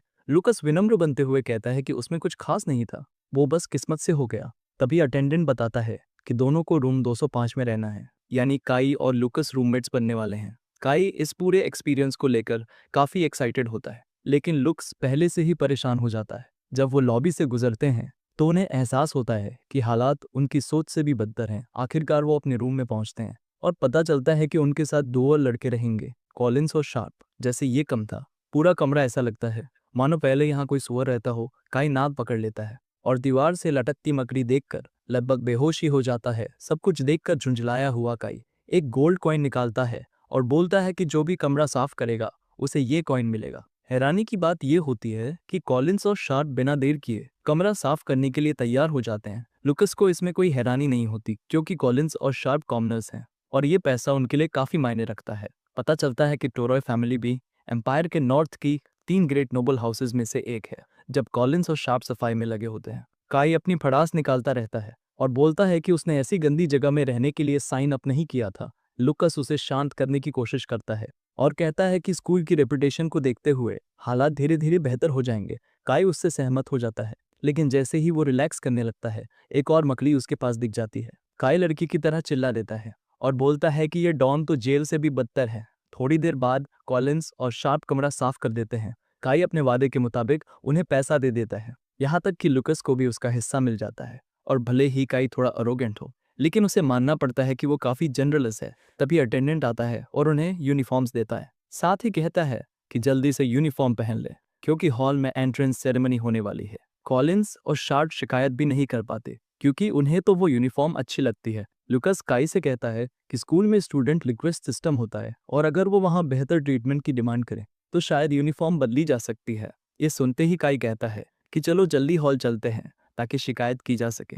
और लुकस ये देखकर हैरान हो जाता है कि काई कितना ज्यादा आसानी से बहक जाता है। थोड़ी देर बाद लुकस और उसके रूममेट्स अपनी ट्रैश जैसी यूनिफॉर्म पहनकर हॉल पहुंचते हैं। कॉलिंस हॉल की लग्जरी देखकर दंग रह जाता है, लेकिन काई कहता है कि ये उसके घर के सामने कुछ भी नहीं है। इस बीच लुकस अपनी बहन को ढूंढने की कोशिश करता है। काई उसे बताता है कि उसकी बहन फ्रंट रो में बैठी है जहां एलीट कोर्स स्टूडेंट्स बैठे होते हैं। काई ये भी नोटिस करता है कि उनकी यूनिफॉर्म्स अलग हैं और सजेस्ट करता है कि सेरेमनी शुरू होने से पहले लुकस अपनी बहन से बात कर ले क्योंकि martial art students front row से काफी दूर बैठते हैं। लेकिन लुकस कहता है कि इसकी कोई जरूरत नहीं है और वापस अपनी सीट्स पर चलने को कहता है। अंदर ही अंदर लुकस अपनी बहन को इतनी प्रेस्टिजियस यूनिफॉर्म में देखकर खुश होता है। जैसे ही लुकस और उसके रूममेट्स बैठते हैं, वो एक लड़की को नोटिस करता है जो शायद मार्शल आर्ट्स डिपार्टमेंट से ही है और उनके पास ही बैठी होती है। थोड़ी देर बाद स्टूडेंट काउंसिल प्रेसिडेंट, क्योंकि उसने ग्रेजुएशन से पहले ही लेवल 6 अचीव कर लिया था, सबॉर्डिनेट मैजिक बीस्ट्स हो या रेयर मटेरियल्स, यहाँ तक कि ग्रेट मास्टर्स की गाइडेंस भी पॉइंट्स से ही मिलती है। वो आगे बताता है कि पॉइंट्स कमाने के कई तरीके हैं, लेकिन लेबर से मिलने वाले पॉइंट्स सिर्फ 1 से 5 पॉइंट्स प्रति घंटा होते हैं, जो बेहद कम है। लेबर करने से बेहतर है कि हर डिपार्टमेंट के इवेंट्स में हिस्सा लिया जाए। वो बताता है कि उसी दिन होने वाला new student orientation current students के लिए पॉइंट्स कमाने का गोल्डन टाइम होता है। तभी लुकस को समझ आता है कि मीना उनकी इतनी मदद क्यों कर रही थी। थियोड आगे कहता है कि अगर कोई स्टूडेंट काउंसिल का मेंबर बनता है तो उसे हर महीने स्टेबल पॉइंट इनकम मिलती है। प्रेसिडेंट को 500 पॉइंट्स, वाइस प्रेसिडेंट को 200 पॉइंट्स और मेंबर्स को 100 पॉइंट्स प्रति महीना मिलते हैं। आखिर में वो एक रिस्की तरीका भी बताता है, जो है मॉन्स्टर हंटिंग। पता चलता है कि स्कूल के पीछे एक मैजिकल बीस्ट माउंटेन रेंज है जो कई मैजिकल बीस्ट्स के लिए फेमस है। थियोड बताता है कि अगर स्टूडेंट्स वहां बीस्ट्स का शिकार करें और उनके मटेरियल सबमिट करें तो उन्हें उसके हिसाब से पॉइंट्स मिलेंगे।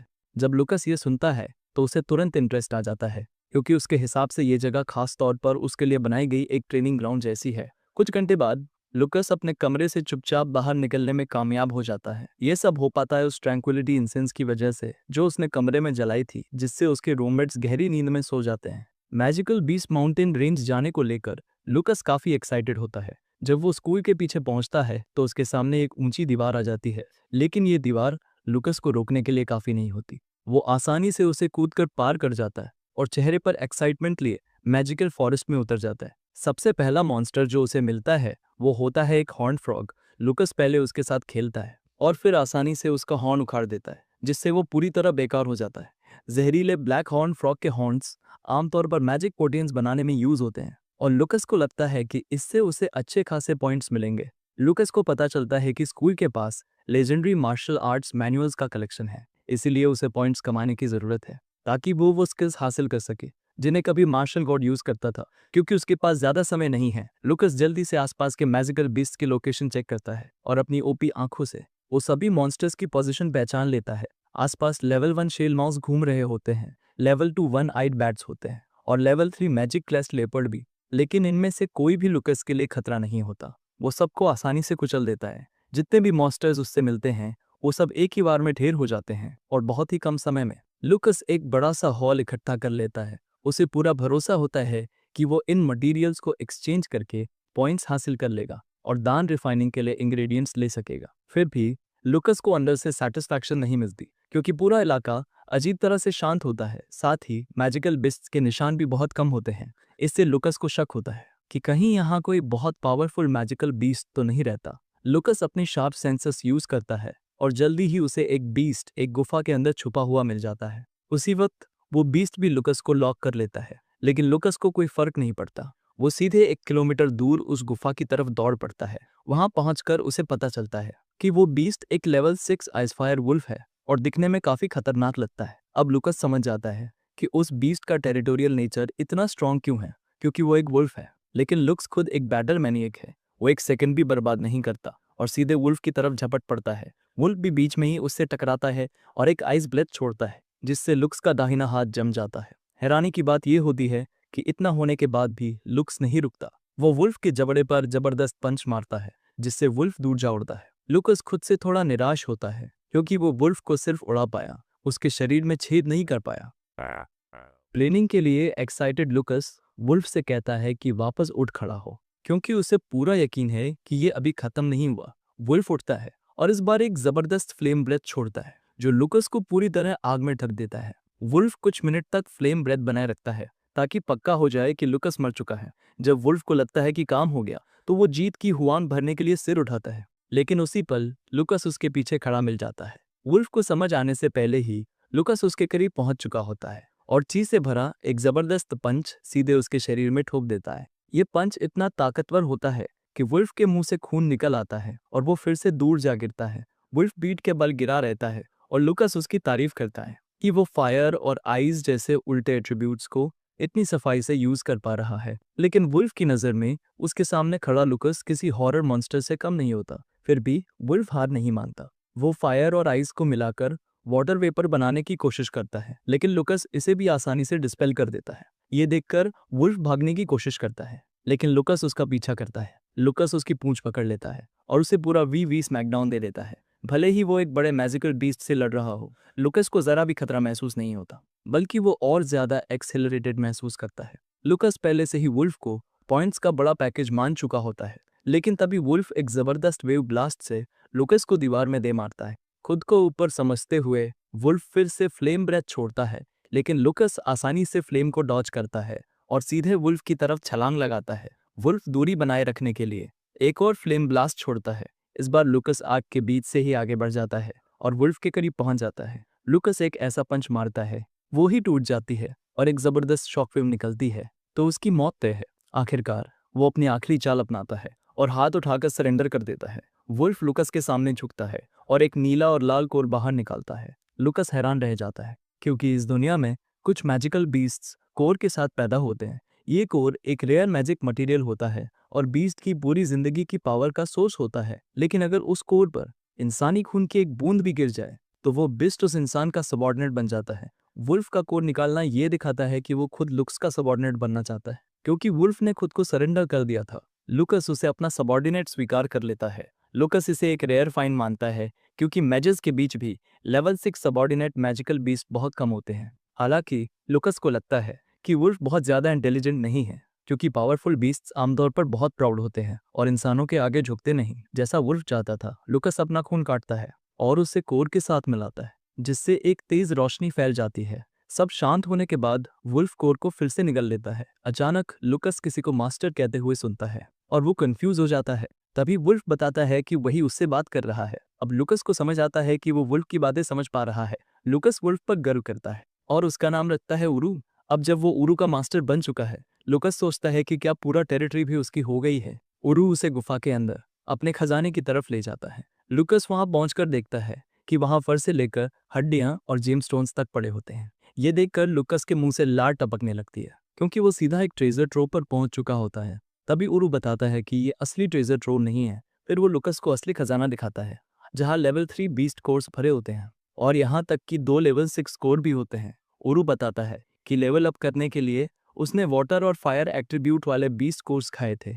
ये सुनकर लुकस समझ जाता है कि लेवल अप करने के लिए बीस्ट को अपने बराबर या उससे स्ट्रॉन्ग बीस्ट्स के कोर खाने पड़ते हैं। इसका मतलब ये था कि उरू ने कम से कम 2 बराबरी के दुश्मनों को मारा था, जो अपने आप में एक बड़ा कारनामा है। इनाम के तौर पर लुकस उरू को रिकवरी मेडिसिन देता है, जो मैजिकल बिस पर भी काम करती है। फिर वो उरू से कहता है कि ठीक होने तक वो गुफा के खजाने की रखवाली करता रहे। उरू भरोसा दिलाता है कि वो इस पहले मिशन को अच्छे से निभाएगा। अगले दिन लुकस क्लासरूम पहुंचता है और पूरी रात जागने के बावजूद उसे जरा भी थकान महसूस नहीं होती। ये सब ट्रैंक्विलिटी इंसेंस की वजह से होता है। कुछ देर बाद स्टूडेंट शिकायत करने लगते हैं कि समय निकलता जा रहा है, लेकिन टीचर अभी तक नहीं आया है। काई को इस बात पर बहुत गुस्सा आता है और वो मान लेता है कि एडमिनिस्ट्रेशन मार्शल आर्ट्स डिपार्टमेंट के लिए टीचर अलॉट करना भूल गया है। तभी एक नशे में धुत आदमी क्लास में घुसता है और खुद को सिगल बताता है। साथ ही ये भी कहता है कि वही उनका होमरूम टीचर है। जब काई उस नशे में धुत आदमी को देखता है तो उसे यकीन ही नहीं होता कि यही उनका होमरूम टीचर है, क्योंकि सिगरेट काफी गंदा दिख रहा होता है। अचानक सिग जोर से चिल्लाता है, लगभग काई को बहरा ही कर देता है। ये देखकर लुकस समझ जाता है कि सिगल की मूवमेंट से साफ पता चलता है कि वो कम से कम लेवल 5 या 6 का मार्शल आर्टिस्ट है। इसके बाद सिगल काई से कहता है कि उसकी क्लास में बिना इजाज़त कोई बोलेगा नहीं। इतना कहने के बाद सिगल अटेंडेंस लेना शुरू करता है और एंट्रेंस सेरेमनी में लुकस ने जिस लड़की को देखा था, ऋषि सबसे पहले हाजिरी देती है। जब सिगल सबकी अटेंडेंस पूरी कर लेता है तो उसे खुशी होती है कि कोई भी मिसिंग नहीं है। जैसे ही वो लेसन शुरू करने वाला होता है, उसे याद आता है कि वो अपनी टेक्स्ट बुक भूल गया है।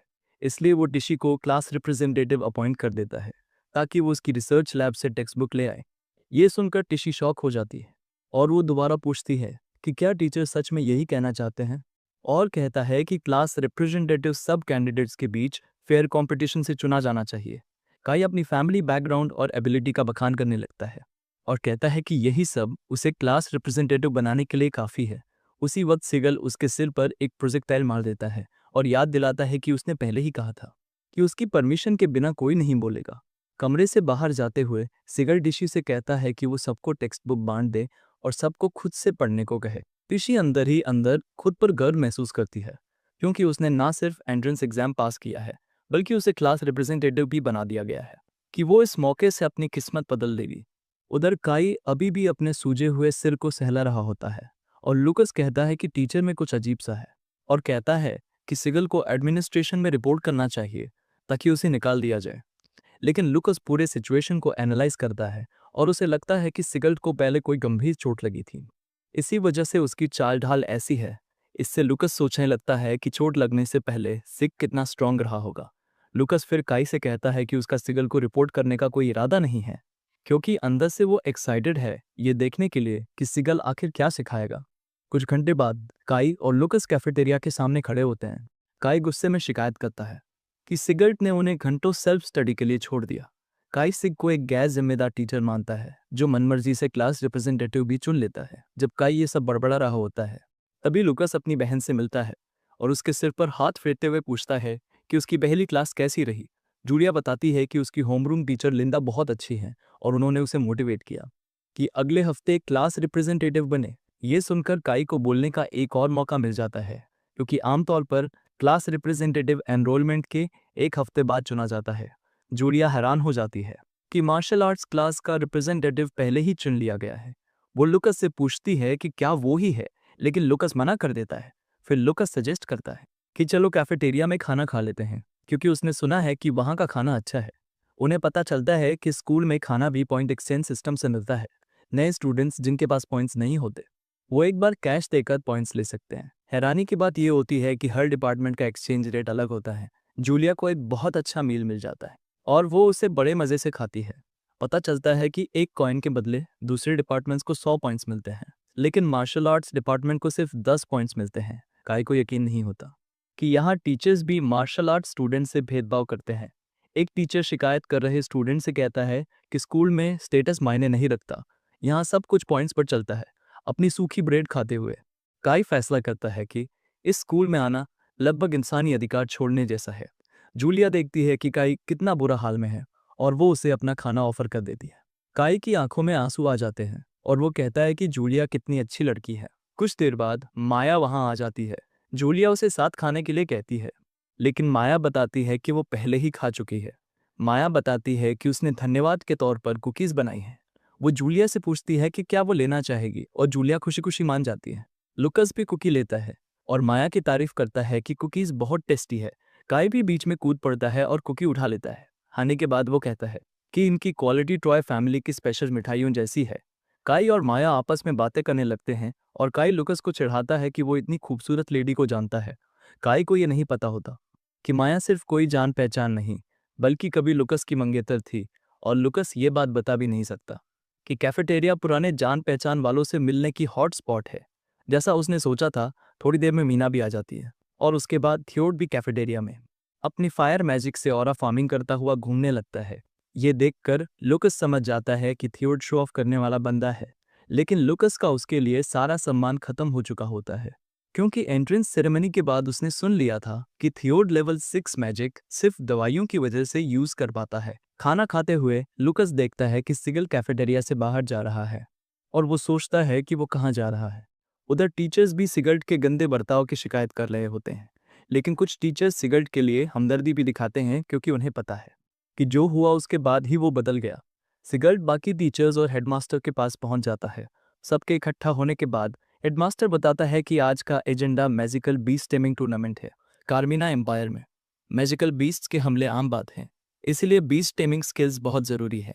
इसी वजह से एलन मैजिक स्कूल में नए स्टूडेंट्स के लिए हर साल ये टूर्नामेंट कराया जाता है। जूलिया की होमरूम टीचर बताती है कि इस बार टूर्नामेंट के लिए 2000 से ज़्यादा लेवल 1 मैजिकल बीस्ट तैयार किए गए हैं।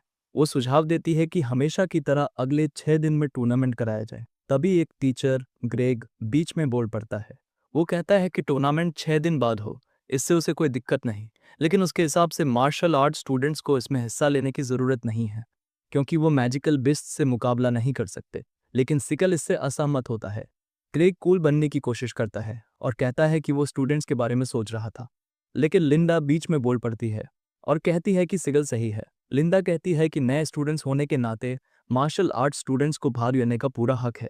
एक और टीचर भी सहमति जताता है और कहता है कि सब स्टूडेंट्स को बराबर ट्रीट किया जाना चाहिए। ये सुनकर ग्रेग अंदर ही अंदर भड़क जाता है, क्योंकि उसे यकीन नहीं होता कि अभी भी कुछ टीचर सिगल के साथ हैं। खासकर लिंडा। ग्रेग मानता है कि लिंडा सिगल को सपोर्ट कर रही है, क्योंकि उसे लगता है कि वो फिर से अपने पुराने लेवल एक्ट रूप में लौट सकता है। आखिरकार ग्रेग को पीछे हटना पड़ता है, लेकिन वो सोचता है कि टूर्नामेंट में मॉन्स्टर्स देखकर मार्शल आर्ट स्टूडेंट्स रोने लगेंगे।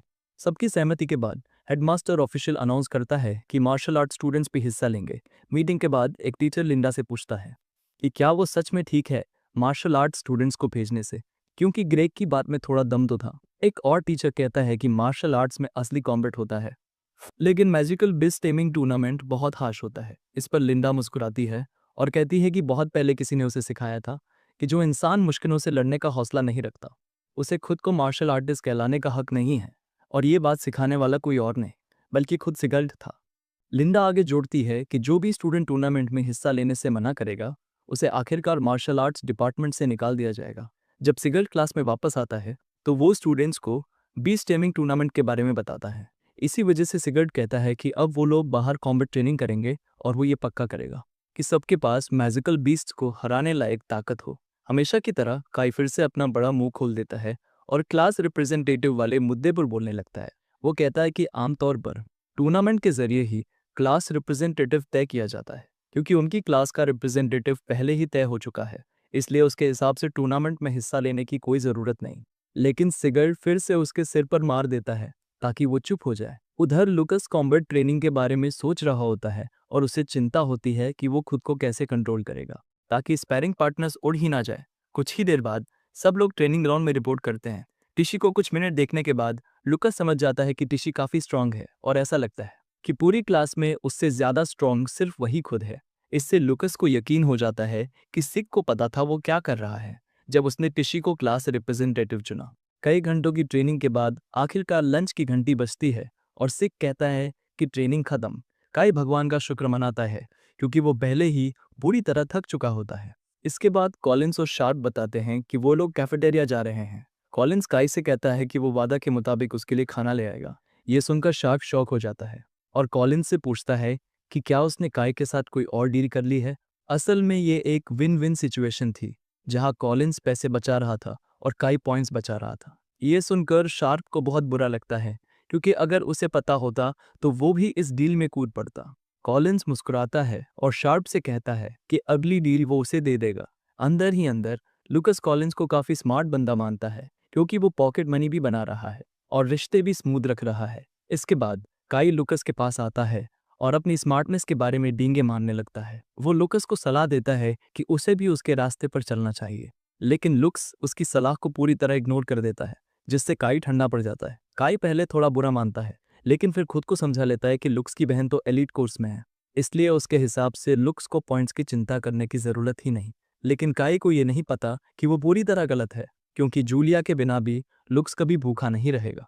लुकस आराम से जंगल में जा सकता है और बीस्ट का शिकार करके अपने लिए बढ़िया खाना बना सकता है कि मीना फिर से जूलिया के करीब आने की कोशिश कर रही थी। इससे लुकस समझ जाता है कि उसे सतर्क रहना होगा, ताकि मीना की कोई गलत नियत ना हो। उसी वक्त लुकस देखता है कि उरू आग पर पकते मांस को देखकर पहले से ही लार टपका रहा है। लुक्स उसे खाना खिलाने का फैसला करता है, क्योंकि वो इतना अच्छा बीस्ट है कि खाने के बाद उसे उसके साथ ट्रेनिंग में स्पेयर करना होगा। वो उरू से प्रॉमिस करता है कि वो उस पर ज्यादा जोर नहीं डालेगा। ये सुनते ही उरू की हालत खराब हो जाती है। इधर रेयान फैमिली एस्टेट में होल नोटिस करता है कि उसकी पत्नी कैथरीन बच्चों को लेकर उदास है, क्योंकि वो उन्हें बहुत मिस कर रही होती है। इसलिए होल सजेस्ट करता है कि वो उनसे मिलने चले।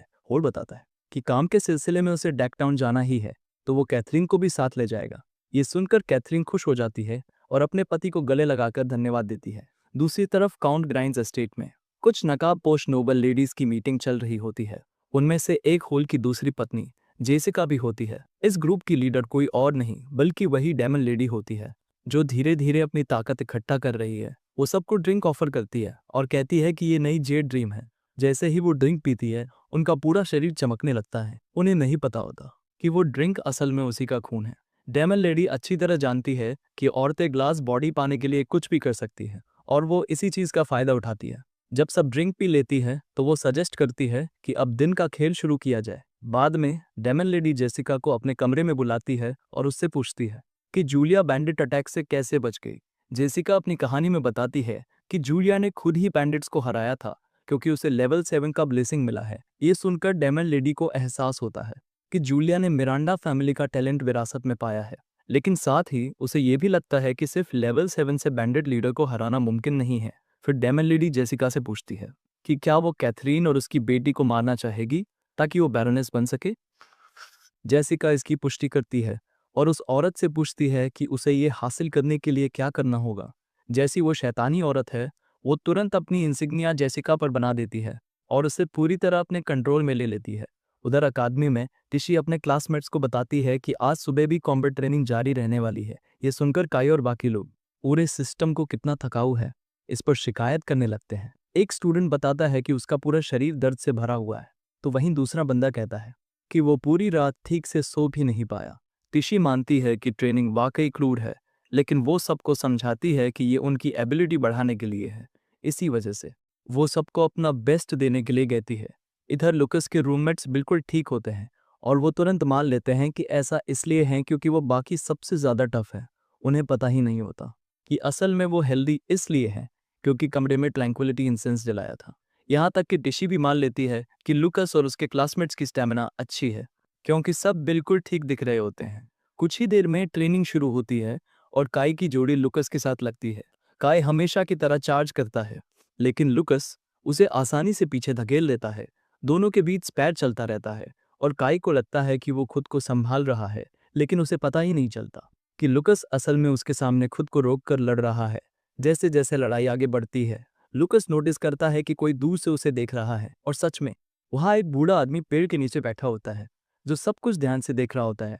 काई देखता है कि लुकस का ध्यान भटका हुआ है, तो वो इस मौके का फायदा उठाकर वार करने की कोशिश करता है, लेकिन लुकस के रिफ्लेक्सेस उसके लेवल से कहीं ऊपर होते हैं और वो आसानी से पंच से बच जाता है, जिससे काई जमीन पर गिर जाता है। फिर भी काई उठ खड़ा होता है और कहता है कि लड़ाई तब तक चलेगी जब तक कोई साफ विजेता ना निकल आए।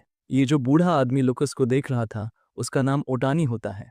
लाइब्रेरी की तरफ लौटते वक्त उसकी मुलाकात मीना से होती है, जो उसके साथ चलने का ऑफर देती है, लेकिन ओटानी शांति से उस ऑफर को मना कर देता है। असल में ओटानी पहले ही समझ चुका होता है कि लुकस अपनी असली ताकत छुपा रहा है। इसी वजह से ओटानी फैसला करता है कि वो आगे भी लुकस पर नज़र रखेगा।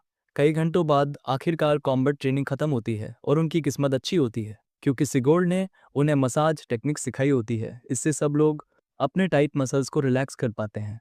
लुकस को ये एक अच्छा सौदा लगता है क्योंकि अब सब भूल जाएंगे कि सुबह सिर्फ वही और उसके रूममेट्स एनर्जेटिक थे। इसके बाद लुकस तय करता है कि अब उसे अपना नया ट्रेनिंग ग्राउंड बनाना है, लेकिन इसके लिए उसे ट्रेनिंग ग्राउंड का सामान खरीदना पड़ेगा। बताया जाता है कि स्कूल की मैजिक शॉप में काफ़ी रेयर आइटम्स मिलते हैं जो आम लोगों को आसानी से नहीं मिलते। शॉप में घुसते ही लुकस उसकी विशालता देखकर इम्प्रेस हो जाता है और उसे शॉपिंग मॉल से कंपेयर करता है।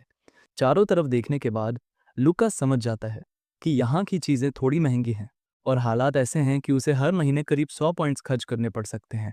भले ही जूलिया को ढेर सारे पॉइंट्स मिलते हो, लुकास जानता है कि वो हर बार उस पर निर्भर नहीं रह सकता क्योंकि अगर उसका अलाउंस खत्म हो गया तो हालत खराब हो सकती है। इसलिए लुकास आज सिर्फ मैजिक पोटियंस खरीदने का फैसला करता है। अगली बार वो ओरू की गुफा में जमा मटेरियल्स पॉइंट्स के बदले एक्सचेंज करेगा। जब लुकस काउंटर पर पहुंचता है तो अटेंडेंट सो रही होती है। वो उसे जगाकर बताता है कि वो ये सब आइटम्स खरीदना चाहता है। सामान चेक करने के बाद औरत बताती है कि कुल कीमत 5 पॉइंट्स है। वो लुकस की यूनिफॉर्म देखकर समझ जाती है कि वो मार्शल आर्ट्स डिपार्टमेंट से है और क्योंकि उन्हें सिर्फ 10 पॉइंट्स मिलते हैं वो एक साथ आधे पॉइंट्स खर्च कर रहा है।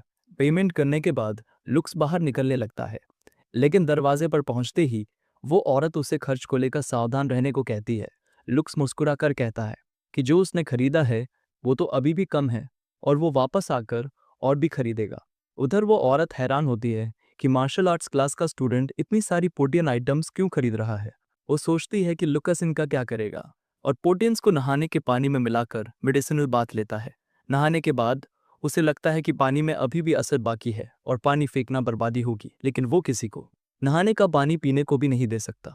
नहाने से बाहर आकर लुकस अपने अगले कदम के बारे में सोच ही रहा होता है कि उसे पीछे से कुछ अजीब महसूस होता है। मुड़कर देखता है तो उरू नहाने का पानी पी रहा होता है और इससे पहले कि वो कुछ बोले उरू पूरा पानी पी चुका होता है। शुरू में लुकस को अजीब लगता है, लेकिन फिर वो उरू के सिर पर हाथ फेरता है और कहता है कि ये पानी उसके शरीर को भी मजबूत करेगा।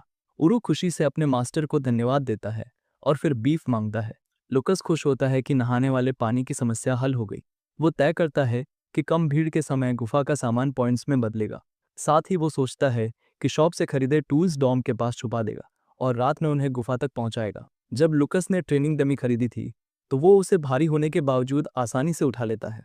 अटेंडेंट मैजिक से मदद की पेशकश करती है, लेकिन लुकस मना कर देता है। टीचर उसे हाथ हिलाकर अलविदा कहता है और कभी भी वापस आने को कहता है। लुकस शक से बच जाता है क्योंकि अटेंडेंट मान लेती है कि सामान उसे उसके परिवार से मिला होगा। थोड़ी देर बाद सिगोल्ड अपने स्टूडेंट्स को डांटता दिखता है क्योंकि वो सुस्ती कर रहे होते हैं। वो याद दिलाता है कि अगला दिन 20 टेमिंग टूर्नामेंट है। वो कहता है कि जो ट्रेनिंग के लिए तैयार नहीं है वो अभी भी छोड़ सकते हैं। सिगल ट्रेनिंग ग्राउंड में घूमता है और जिनमें कमी देखता है उन्हें सलाह देता है। वो काई को डांटता है और कहता है कि वो बहुत कमजोर है, लेकिन काई बहस करता है और कहता है कि उसने लुकस, शार्प और कॉलिंस को हराया है। इस पर उसे फिर से सिर पर दर्दनाक फटकार मचती है और वो रोते हुए जमीन पर गिर जाता है। फिर सिगल काई के रूममेट्स की तरफ मुड़ता है और कहता है कि उसे निराशा है कि वो काई जैसे कमजोर से भी हार गए। उसे नहीं पता होता कि शार्प और कॉलिंस ने जानबूझकर हार मानी थी पैसों की वजह से और लुकस बस किसी झंझट में नहीं पड़ना चाहता था। मामला संभालने के लिए सिगल टिशी को काई के साथ स्पैर करने को कहता है। काई उत्साह में ट्रेनिंग ग्राउंड पर जाता है और टिशी से कहता है कि वो बिल्कुल भी खुद को नहीं रोकेगा। वो साबित करना चाहता है कि वो क्लास रिप्रेजेंटेटिव बनने के ज्यादा काबिल है। स्पेयर शुरू होता है और काई बिना सोचे समझे टिशी पर चार्ज कर देता है। काई को लगता है कि उसका वार लगा है, लेकिन टिशी आसानी से बचती है और उसके पेट पर काउंटर अटैक मार देती है। काई घबराकर सीधा किक मारता है, लेकिन जवाब में उसे सिर पर काउंटर किक पड़ती है। उसके दिमाग का सारा कचरा जैसे रीसेट हो जाता है। काई फिर भी लड़ना चाहता है, लेकिन टिशी उसे हथेली के वार से सीधा दीवार में दे मारती है। बाकी स्टूडेंट्स ये देखकर आखिरकार समझ जाते हैं कि सिगरेट ने उसे क्लास रिप्रेजेंटेटिव क्यों चुना और समझ जाता है कि काई ने शुरू से ही बिना डिफेंस के पूरा जोर लगा दिया था और यही गलती टिशी ने इस्तेमाल करके उसे हरा दिया। स्पैरिंग के बाद टिशी काई के पास जाती है और पूछती है कि वो ठीक है या नहीं, लेकिन काई चुप रहता है और सिगरेट समझ जाता है कि वो गुस्से में है। अगर कोई ऐसा नहीं कर पाया तो उसे मार्शल आर्ट्स डिपार्टमेंट से बाहर कर दिया जाएगा। ट्रेनिंग ग्राउंड छोड़ते हुए सिक्स स्टूडेंट्स से कहता है कि वो रात होने तक ट्रेनिंग करते रहें। उसके जाने के बाद लुकस काई के पास जाता है और काई कुछ कह पाता उससे पहले ही लुकस उसे बता देता है कि उसकी डिफेंस पूरी तरह से बेकार है। लुकस उसे समझाता है कि अगर वो अपनी बुरी आदत ठीक कर ले और दुश्मन के वीक पॉइंट्स पर अटैक करे तो वो बिल्कुल ठीक रहेगा। अचानक काई लुकस से कहता है कि वो सब कुछ गलत समझ रहा है। काई बिना झिझक कबूल करता है कि उसे टिशी से प्यार हो गया है। वो बताता है कि टिशी पहली लड़की है जिसने उसकी जिंदगी में उसे लात मारी है। वो ये भी जोड़ता है कि टिशी के मूव्स भी काफी कूल हैं और वो इतना फिदा हो चुका है कि उसने उनके बच्चों के नाम तक सोच लिए हैं। स्टूडेंट्स एरिना में रिपोर्ट करते हैं और एरिना कितना बड़ा है ये देखकर सब दंग रह जाते हैं। सब सोचने लगते हैं कि आखिर इसमें कितने मैजिकल बीस्ट्स रखे गए होंगे। जब काई को एहसास होता है कि नीचे सच में डरावने बीस्ट्स गरज रहे हैं तो उसकी हालत खराब हो जाती है। उधर ग्रेक के स्टूडेंट्स गुस्से में होते हैं कि मार्शल आर्ट्स स्टूडेंट्स को भी एंट्री मिल गई है। वो मार्शल आर्ट्स स्टूडेंट्स के पीछे बकवास करने लगते हैं, लेकिन सिगोल आगे आकर अपने स्टूडेंट्स का सपोर्ट करता है। वो उन्हें कहता है कि फालतू बातें सोचने के बजाय टूर्नामेंट के रूल्स दिमाग में बिठाओ। लुकस हैरान होता है कि सिक्स सच में मार्शल आर्ट्स स्टूडेंट्स के लिए खड़ा है। दूसरी तरफ काई अपनी घबराहट के बारे में बोलता है, लेकिन लुकस उसे भरोसा दिलाता है कि सब ठीक रहेगा। वो काई से कहता है कि मैजिकल बीस्ट को सीगल समझकर लड़। ये सुनकर काई कंफ्यूज हो जाता है। तब लुकस समझाता है कि मैजिकल बीस्ट से लड़ते वक्त सिगलेट को दिमाग में रखना। ये सुनकर काई एक्साइटेड हो जाता है और कहता है कि वो पूरी तरह पम्प्ड है। उधर सिगलेट ये सब सुन रहा होता है, लेकिन उसे कोई फर्क नहीं पड़ता। लुकस अपनी सलाह जारी रखते हुए कहता है कि लो लेवल मैजिकल बिस्ट्स उसकी डिफेंस नहीं तोड़ सकते और अगर वो डिफेंस पर फोकस रखे तो वो जरूर जीतेगा। काई ये सलाह मान लेता है और लुकस को भरोसा दिलाता है कि वो टिशी वाली गलती दोबारा नहीं करेगा। ये सुनकर सिगल समझ जाता है कि लुकस एडवाइस देने में काफी अच्छा है। थोड़ी देर बाद एग्जामिनर आता है। वो बताता है कि जो भी 10 मैजिकल बीस्ट्स को टेम करेगा उसे परफेक्ट स्कोर मिलेगा। वो ये भी जोड़ता है कि अगर किसी ने बिस्ट को मार दिया तो उसके पॉइंट्स काटे जाएंगे। वो बताता है कि टाइम लिमिट 10 मिनट की है और अगर कोई घायल हो जाए तो उसे एरिना के बाहर टीचर के लिए जोर से चिल्लाना होगा। सब समझाने के बाद वो टूर्नामेंट शुरू करता है और पहले ग्रुप को अंदर जाने को कहता है। जूलिया सबसे पहले एंट्री करती है। अंदर जाते ही वो नोटिस करती है कि पूरा एरिया स्पेस बैरियर से ढका हुआ है। तभी उसे समझ आता है कि इतनी छोटी बिल्डिंग में 50 मैजिकल बीस्ट्स कैसे फिट हुए। जैसे ही वो अंदर कदम रखती है, बीस्ट्स पहले से ही उस पर गरजने लगते हैं, लेकिन जूलिया उन्हें फेस करने के लिए एक्साइटेड होती है। वो बीस्ट्स की तरफ दौड़ती है और उन पर लाइटनिंग की वेव छोड़ देती है। उधर बाहर एग्जामिनर स्टूडेंट्स को बताता है कि टूर्नामेंट के बीस पर एक स्पेशल मैजिक पोर्टल लगाया गया है। जैसे ही कोई बीस्ट सबमिट करता है उसके शरीर से चमकीला धुआं उठने लगता है। बैरियर के बाहर टीचर्स मैजिक सर्कल्स का इस्तेमाल करते हैं ताकि अंदर की हालत को सेंस कर सकें। इससे वो हर स्टूडेंट का टेमिंग काउंट ट्रैक कर पाते हैं और उसी हिसाब से स्कोर देते हैं। 3 मिनट बाद जूलिया परफेक्ट स्कोर लेकर एग्जाम वेन्यू से बाहर निकल आती है। वो तुरंत लिंडा के पास दौड़ती है। लिंडा उसे बताती है कि वो कमाल की है क्योंकि उसने सिर्फ 3 मिनट में खत्म कर दिया। जूलिया कहती है कि वो अपने भाई का हाल देखना चाहती है। वो पूछती है कि मार्शल आर्ट्स वेन्यू कहाँ है। लिंडा बताती है कि वो वेन्यू 10 पर होगा, लेकिन वो ये भी बताती है कि मार्शल आर्ट स्टूडेंट्स सबसे आखिर में एंट्री करेंगे, इसलिए अभी थोड़ा टाइम लगेगा। ये सुनकर जूलिया पहले स्नैक्स लेने का फैसला करती है। उधर आयोवा बेसब्री से देखना चाहती है कि क्या लुकस भी एंट्रेंस सेरेमनी जैसा कुछ करेगा। 2 घंटे बाद मार्शल आर्ट स्टूडेंट्स अभी भी इंतजार कर रहे होते हैं। काई अपनी चिंता के बारे में बोलता है, लेकिन लुकस उसे कहता है कि चिंता की कोई बात नहीं है। वो समझाता है कि असली काबिलियत में martial art students match class से कम नहीं है। ये सुनकर सिग उठकर लुकस के लिए ताली बजाता है और बाकी स्टूडेंट से कहता है कि खुद को कम मत समझो। वो जोड़ता है कि अब तक कोई घायल इसलिए नहीं हुआ क्योंकि लेवल 1 बीस्ट्स इंसानों को नुकसान नहीं पहुंचा सकते। सिगल्ट बताता है कि फिजिकल स्ट्रेंथ और क्लोज कॉम्बैट में martial artists low level matches से बेहतर होते हैं। स्टूडेंट्स हैरान होते हैं कि सिगलेट उन्हें मोटिवेट कर रहा है। ये काफी अजीब लगता है। तभी टिशी भी आती है और बताती है कि उसने चेक किया है और कोई घायल नहीं हुआ। वो कहती है कि ज्यादातर लोग ज्यादा मैजिक यूज करने से थक गए हैं। इसके अलावा वो कुछ इंपॉर्टेंट जानकारी भी देती है। वो बताती है कि बीस्ट्स की मूवमेंट बैरियर्स से लिमिटेड है ताकि स्टूडेंट्स घिर न जाए और अगर किसी को लगे कि वो जीत नहीं पाएगा तो वो वहां से भागकर कमजोर बीस्ट्स ढूंढ सकता है। टिशी सबको बताती है कि अगर उन्होंने स्टैमिना मैनेज की और सीरियस रहे तो उन्हें पक्का पॉइंट्स मिलेंगे। ये सुनकर स्टूडेंट्स खुश हो जाते हैं और अपनी क्लास रिप्रेजेंटेटिव की तारीफ करने लगते हैं। उसे अब तक की बेस्ट बताते हैं। दिल ही दिल में सिगल खुश होता है कि उसने टिशी को चुना। उसे लगता है कि उसका फैसला सही था। तभी ग्रेग वहां आकर क्लास का मजाक उड़ाता है। वो कहता है कि उन्हें सिर्फ गंदे तरीकों से ही ग्रेड मिलेंगे। सिगर ग्रेग को देखकर हैरान होता है और पूछता है कि वो यहाँ क्या कर रहा है। ग्रेग ताने में बताता है कि वो ये कहने आया है कि मार्शल आर्ट्स डिपार्टमेंट अब एंट्री करने वाला है। जाते जाते वो स्टूडेंट्स को ताना मारता है कि मेहनत कर लो, क्योंकि हो सकता है डिपार्टमेंट ही गायब हो जाए। वो ये भी कहता है कि अगर मार्शल आर्ट्स डिपार्टमेंट खत्म हो जाए तो उससे कोई फर्क नहीं पड़ेगा, क्योंकि उसके हिसाब से ये डिपार्टमेंट शुरू से ही नहीं बनना चाहिए था। ये सुनकर लुक्स गुस्से में आ जाता है। उसे ग्रेग अपनी पिछली जिंदगी के उन लोगों जैसा लगता है जो उसे बुली करते थे। लुकस अपनी सीट से उठता है और सिगोर से कहता है कि वो सबसे पहले एंट्री करना चाहता है, क्योंकि एंट्रेंस सेरेमनी में वो क्लास में फर्स्ट रैंक पर था। सिग उसे बताता है कि अगर वो नर्वस है तो किसी और को पहले भेज सकता है, लेकिन लुकस जोर देकर कहता है कि वो ही पहले जाएगा। लुकस भरोसा दिलाता है कि वो शानदार रिजल्ट लाएगा, ताकि मार्शल आर्ट्स डिपार्टमेंट का मजाक उड़ाने वालों पर तंज कस सके। ये सुनकर पूरी क्लास खुश हो जाती है। सब लुकस को चीयर करते हैं और उसे आगे बढ़ने को कहते हैं। सिग्लोट इम्प्रेस हो जाता है, क्योंकि स्टूडेंट्स अब पहले जैसे डरपोक नहीं रहे। 10 मिनट बाद लुकस एग्जाम वेन्यू में एंट्री करता है।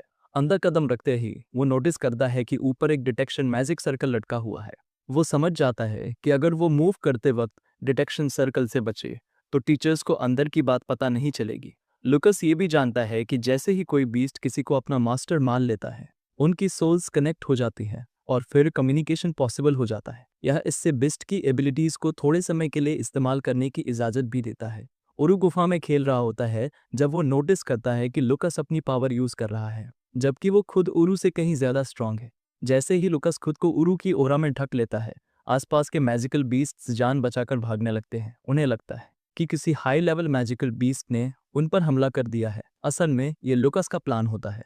वो मैजिकल बीस्ट्स को मेंटली कॉर्नर करना चाहता है, ताकि उनकी लड़ने की इच्छा ही टूट जाए। और ये तब मुमकिन होता है जब वो उन्हें यकीन दिला दे कि इस इलाके में कोई हाई लेवल मैजिकल बीस्ट मौजूद है। लुकस खुश होता है, मैजिकल बीस्ट्स आसानी से सबमिट कर रहे हैं। लेकिन लुकस तब तक बाहर निकलने को तैयार नहीं होता जब तक वेन्यू के सारे बीस्ट सबमिट ना कर लें। इसके अलावा वो मैजिक पोटियन का स्मोक बाहर लीक होने से भी रोक देता है। एक आउल बीस्ट को सबमिट कराने के बाद लुकास उससे कहता है कि वो बाद में फिर मिलेंगे, लेकिन अंदर ही अंदर वो बीस्ट पहले से ही रो रहा होता है, क्योंकि वो दोबारा कभी भी लुकस को देखना नहीं चाहता। 5 मिनट बाद लुकस को अभी तक एक भी पॉइंट नहीं मिलता और काई को चिंता होने लगती है कि कहीं लुकस ये कर ही ना पाए। लेकिन तभी जूलिया आती है और काई से कहती है कि उसे चिंता करने की जरूरत नहीं है, क्योंकि लुकस बिल्कुल उसी तरह परफेक्ट स्कोर करेगा जैसे उसने किया था। हालात देखकर ग्रेग तुरंत मौका पकड़कर मार्शल आर्ट्स स्टूडेंट्स का मजाक उड़ाने लगता है। वो कहता है कि ये लोग तो सबसे लो लेवल मैजिकल बीस्ट को भी हरा नहीं सकते। ग्रेग बोलता है कि यही वजह है कि मैजेस सुपीरियर होते हैं, लेकिन जूलिया बीच में टोक देती है और ग्रेग से कहती है कि वो उसके भाई का मजाक ना बनाए। वो मानती है कि उसका भाई मैजिक यूज नहीं कर सकता, लेकिन वो फिर भी बहुत ज्यादा अमेजिंग है। ग्रेग हैरान हो जाता है कि एक मेज किसी मार्शल आर्टिस्ट को डिफेंड कर रही है और उसे लगता है कि लिंडा की खराब जजमेंट अब उसके स्टूडेंट्स पर भी असर डाल रही है। ग्रेग जूलिया से कहता है कि वो जितना चाहे बहस कर ले, लेकिन आखिर में रिजल्ट खुद बोलेगा। तभी अनाउंसमेंट होती है कि लुकस ने एक पॉइंट अर्न कर लिया है। काई खुश हो जाता है, क्योंकि इसका मतलब है कि लुकस मार्शल आर्ट्स डिपार्टमेंट में बना रहेगा। ग्रेग फिर भी ताना मारता है कि एक पॉइंट पर जश्न मना रहे हैं, क्योंकि उसकी क्लास का सबसे हाई स्कोर 5 पॉइंट था। अचानक अनाउंसमेंट होती है कि लुकस ने 4 और पॉइंट कमा लिए हैं और अब उसके पास कुल 5 पॉइंट हो चुके हैं। ग्रेग का दिमाग घूम जाता है जब उसे एहसास होता है कि एक मार्शल आर्ट स्टूडेंट ने उसकी क्लास के टॉप स्कोर की बराबरी कर ली है। उधर वेन्यू के अंदर लुकस समझ जाता है कि उसने सारे बीस्ट्स को डरा दिया है। इसका मतलब है कि उसके क्लासमेट्स भी आसानी से पॉइंट स्कोर कर पाएंगे। अब जब ये काम हो चुका है, लुकस तय करता है कि लिस्ट में आखिरी चीज बची है परफेक्ट स्कोर लेना। फिर लुकस बीस्ट पर रैम्पेज मचा देता है और एक एक करके सबको आसानी से सबमिट कराता है। आखिरकार वो परफेक्ट स्कोर हासिल कर लेता है, जो कि पूरे 10 पॉइंट होते हैं। लेकिन उसे पूरा सरप्राइज नहीं होता, क्योंकि वो जानती है उसका भाई किस टाइप का इंसान है। जूलिया भागकर अपने भाई को गले लगा लेती है और लुकस उसके सिर पर हाथ फेरता है। ग्रेग तुरंत बहस छेड़ देता है। वो कहता है कि ऐसा नामुमकिन है कि कोई martial arts freshman 10 magical beasts को सबमिट करा दे।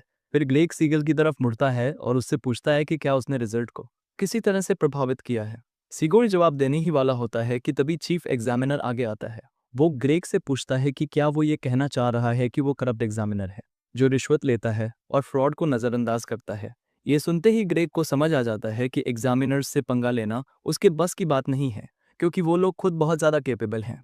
ग्रेग तुरंत अपनी बात निकल जाता है। वो कहता है कि उसका मतलब वो नहीं था। वो बस ये कह रहा था कि एंट्रेंस एग्जाम में डमी डॉल टूट गई थी और लुकस को परफेक्ट स्कोर मिल गया, जो थोड़ा सस्पिशियस है, क्योंकि ग्रेग एग्जाम की इंटीग्रिटी पर सवाल उठा रहा था। एग्जामिनर सजेस्ट करता है कि बैरियर स्पेस की जांच की जाए। काई को यकीन नहीं होता कि सिर्फ इसलिए रिव्यू हो रहा है क्योंकि एक मार्शल आर्ट स्टूडेंट ने परफेक्ट स्कोर किया। लुकस काई से कहता है कि उन्हें किसी चीज़ की चिंता नहीं करनी चाहिए क्योंकि वो सब कुछ चेक कर सकते हैं, उसे कुछ भी छुपाने की जरूरत नहीं है।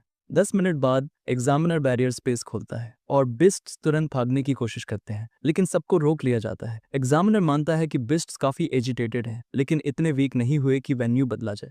एक एग्जामिनर चीफ एग्जामिनर से पूछता है कि क्या सच में लुकस ने पॉइंट सही तरीके से हासिल किए हैं। वो जवाब देता है कि उसे कोई गड़बड़ी नहीं मिली, लेकिन उसे ये जरूर लगता है कि मैजिकल बिस्ट्स के साथ कुछ हुआ जरूर है, जो कि कुछ खास देखने लायक नहीं था। एग्जामिनर सजेस्ट करता है कि टूर्नामेंट जारी रखा जाए और जिन 10 बिस्ट्स को लुकस ने हराया है और उन्हें जांच के लिए अलग रखा जाए। फिर अनाउंसमेंट होती है कि एग्जाम आगे बढ़ेगा। लुकस थोड़ा डिसअपॉइंट होता है कि उन्हें कुछ भी गलत नहीं मिला, लेकिन फिर भी ये उसके कैपेबिलिटीज पर पूरा भरोसा करने के लिए काफी नहीं था। हालांकि लुकस को कोई टेंशन नहीं होती क्योंकि असली सरप्राइज अब शुरू होने वाला था, क्योंकि उसके बाद तिशी और बाकी स्टूडेंट्स एंटर करने वाले थे। तिशी जोश में वेन्यू के अंदर घुसती है। उसका इरादा साफ होता है कि वो लुकस से हार नहीं मानेगी। अंदर जाते ही वो बीस्ट की तरफ बढ़ती है और सोचती है कि 30 सेकंड में सबको सबमिट करा देगी। लेकिन जैसे ही बीस्ट तिशी को देखते हैं, उन्हें हर तरफ लुक्स ही दिखाई देने लगता है और वो पैनिक में आ जाते हैं। तिशी के छूने से पहले ही बीस्ट सबमिट करना शुरू कर देते हैं। तिशी को यकीन नहीं होता कि एक लेवल 3 डार्क वुल्फ इतनी आसानी से सबमिट हो गया, जबकि उसने अभी तक एक भी हिट नहीं लगाई थी। तिशी सोचती है कि क्या ये बस एक इत्तेफाक है, या फिर ये इस बात का संकेत है कि मार्शल आर्ट स्टूडेंट्स इतने वीक नहीं हैं जितना लोग समझते हैं। फिर तिशी बिस के पीछे जाती है और उन्हें सबमिट कराती जाती है और कुछ ही देर में वो भी 10 पॉइंट का परफेक्ट स्कोर हासिल कर लेती है। मार्शल आर्ट स्टूडेंट्स खुशी से झूम उठते हैं क्योंकि ये उनका एक और परफेक्ट स्कोर था और उसका टाइम लुक से भी कम था। एग्जामिनर्स कंफ्यूज हो जाते हैं और वो तिशी द्वारा हराए गए बिस्ट्स को भी इंस्पेक्शन के लिए भेज देते हैं। तिशी मुस्कुराते हुए बाहर आती है। उसे लुकस की वो बात याद आती है कि बिस्ट्स उतने डरावने नहीं होते और इससे तिशी के अंदर एक नया कॉन्फिडेंस आ जाता है कि मार्शल आर्टिस्ट मैजेस से कम नहीं है। तिशी के बाद शार्प और कॉलिंस भी परफेक्ट स्कोर कर लेते हैं और फिर यह सिलसिला काई तक भी पहुंच जाता है। असल में टूर्नामेंट के अंत तक सारे martial art students perfect score हासिल कर लेते हैं और टॉप रैंकिंग्स में अपनी जगह बना लेते हैं। सीगोल हल्की सी मुस्कान छोड़ता है जब उसे एहसास होता है कि उसके सारे स्टूडेंट्स शानदार तरीके से पास हुए हैं। बाद में हेडमास्टर को पता चलता है कि बिस्ट्स में कोई एबनॉर्मेलिटी नहीं थी, जिससे सबको हैरानी होती है कि सिर्फ मार्शल आर्ट स्टूडेंट्स ने इतने आउटस्टैंडिंग रिजल्ट्स कैसे दिए। चीफ एग्जामिनर अपनी थ्योरी बताता है। वो कहता है कि शायद ऐसा इसलिए हुआ क्योंकि मार्शल आर्ट्स डिपार्टमेंट से पहले मैच क्लास स्टूडेंट्स के अटैक्स ने बीस्ट को डरा दिया था। एक और एग्जामिनर जोड़ता है कि पिछले कई सालों से ये टूर्नामेंट हो रहा है, लेकिन ऐसा पहले कभी नहीं हुआ। हालांकि ये पहला टूर्नामेंट है जब से मार्शल आर्ट्स डिपार्टमेंट बना है। एग्जामिनर मानता है कि मार्शल आर्टिस्ट की क्लोज कॉम्बैट फाइटिंग ने बीस्ट्स का डर और बढ़ा दिया। इसलिए हेडमास्टर सजेस्ट करता है कि अगले साल मार्शल आर्ट्स डिपार्टमेंट को पहले एंटर करने दिया जाए। फिर भी वो साफ कर देता है कि इस साल के रिजल्ट्स जैसे हैं वैसे ही रहेंगे। ग्रेग गुस्से में कमरे में घुसता है। वो बहस करता है कि इसका मतलब है martial arts department match class को पीछे छोड़ देगा और एलीट कोर्स के साथ फर्स्ट प्लेस पर टाई कर लेगा।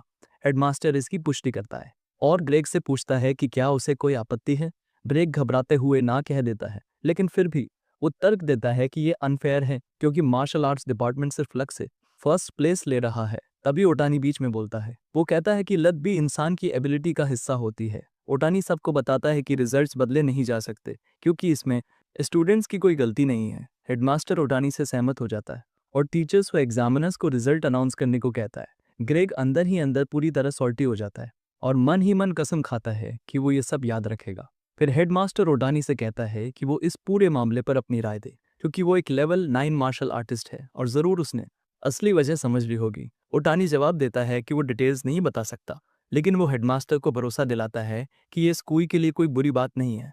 अंदर ही अंदर ओटानी तय करता है कि वो लुकस की असली ताकत छुपा कर ही रखेगा क्योंकि लुकस भी यही चाहता है। उधर काई और बाकी मार्शल आर्ट स्टूडेंट्स जश्न मना रहे होते हैं क्योंकि सबको परफेक्ट स्कोर मिला था। लुकस सारी क्रेडिट सीगोल को देना चाहता है। वो कहता है कि ये सब उसकी स्पेशल ट्रेनिंग की वजह से हुआ। असल में लुकस ऐसा इसलिए करता है ताकि किसी को उस पर शक ना हो। फिर काई अपने दोस्तों से पूछता है कि वो 20 पॉइंट के फर्स्ट प्लेस बोनस का क्या करेंगे। शार्प कहता है कि वो सेव करेगा क्योंकि उसे अभी भी काई को खाना खिलाना है, कि अगले महीने की कॉम्बैट ट्रेनिंग के लिए हाई लेवल मटेरियल्स खरीदे जाएं। लुकस हैरान होता है जब काई कॉम्बैट ट्रेनिंग का जिक्र करता है और काई समझाता है कि एक इवेंट होता है जिसे एलन टावर कहते हैं। ये स्कूल का यूनिक ट्रायल ग्राउंड है। टावर के अंदर एक फैंटम वर्ल्ड होता है जहां अलग अलग रेस होती है, मैजिकल बीस्ट्स, बीस्ट पीपल और यहाँ तक कि जायंट्स भी। क्योंकि ये बीस्ट्स फैंटम होते हैं, स्टूडेंट्स मरते नहीं हैं और वो अलग अलग रेस के खिलाफ लड़ना सीख सकते हैं, जिससे रियल कॉम्बैट स्ट्रेंथ बनती है।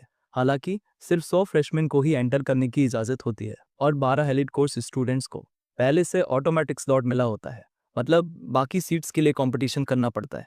काई बताता है कि हर साल पार्टिसिपेंट्स स्टेमिंग टूर्नामेंट रैंकिंग से चुने जाते हैं और चूंकि सबने परफेक्ट स्कोर किया है, उसे पूरा भरोसा है कि वो सेलेक्ट हो जाएंगे। तभी शार्प और कॉलिंस उठते हैं और कहते हैं कि वो मटेरियल शॉप जा रहे हैं ट्रेनिंग इक्विपमेंट खरीदने के लिए। लुकस ये देखकर समझ जाता है कि मार्शल आर्टिस्ट्स वाकई स्ट्रांग बनना चाहते हैं और ये बात उसे और भी खुश कर देती है कि उसने सबकी मदद की थी परफेक्ट स्कोर पाने में। फिर काई लुकस को पकड़ता है और कहता है कि चलो मटेरियल शॉप चलते हैं, लेकिन लुकस मना कर देता है और उसे सीगल द्वारा दिया गया पेंडेंट दिखाता है। वो पेंडेंट किसी बीस्ट के दांत जैसा दिखता है और लुकस कहता है कि वो पहले इसे ठीक से एग्जामिन करना चाहता है।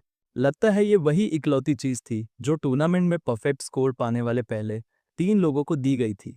काई लुकस को छेड़ते हुए कहता है कि अगर ऑर्डर अलग होता तो पेंडेंट तिशी का होता, और लुकस मुस्कुराता है कहते हुए कि उसकी किस्मत काफी स्ट्रांग है कि मार्शल आर्ट्स डिपार्टमेंट के सभी लोगों ने स्कोर किया है। और ये बात उन्हें काफी चिढ़ा देती है, खासकर ग्रेग की क्लास वालों को। उनमें से एक स्टूडेंट लेया 3 साल लगातार टॉप पर रहने के अपने ड्रीम की बात करती है और एलिट कोर्स के बाद टॉप क्लास बनने की। लेया बेहद गुस्से में होती है क्योंकि उसके पापा ने पिछले 10 सालों में बहुत मेहनत की है। तभी एक और स्टूडेंट आता है, पूरा चिढ़ा हुआ क्योंकि मार्शल आर्ट स्टूडेंट्स ने एलन टावर इवेंट की सीट्स ले ली हैं। एक स्टूडेंट कोशिश करता है सबको शांत करने की, वो याद दिलाता है कि मार्शल आर्ट स्टूडेंट्स ने कोई चीट नहीं किया।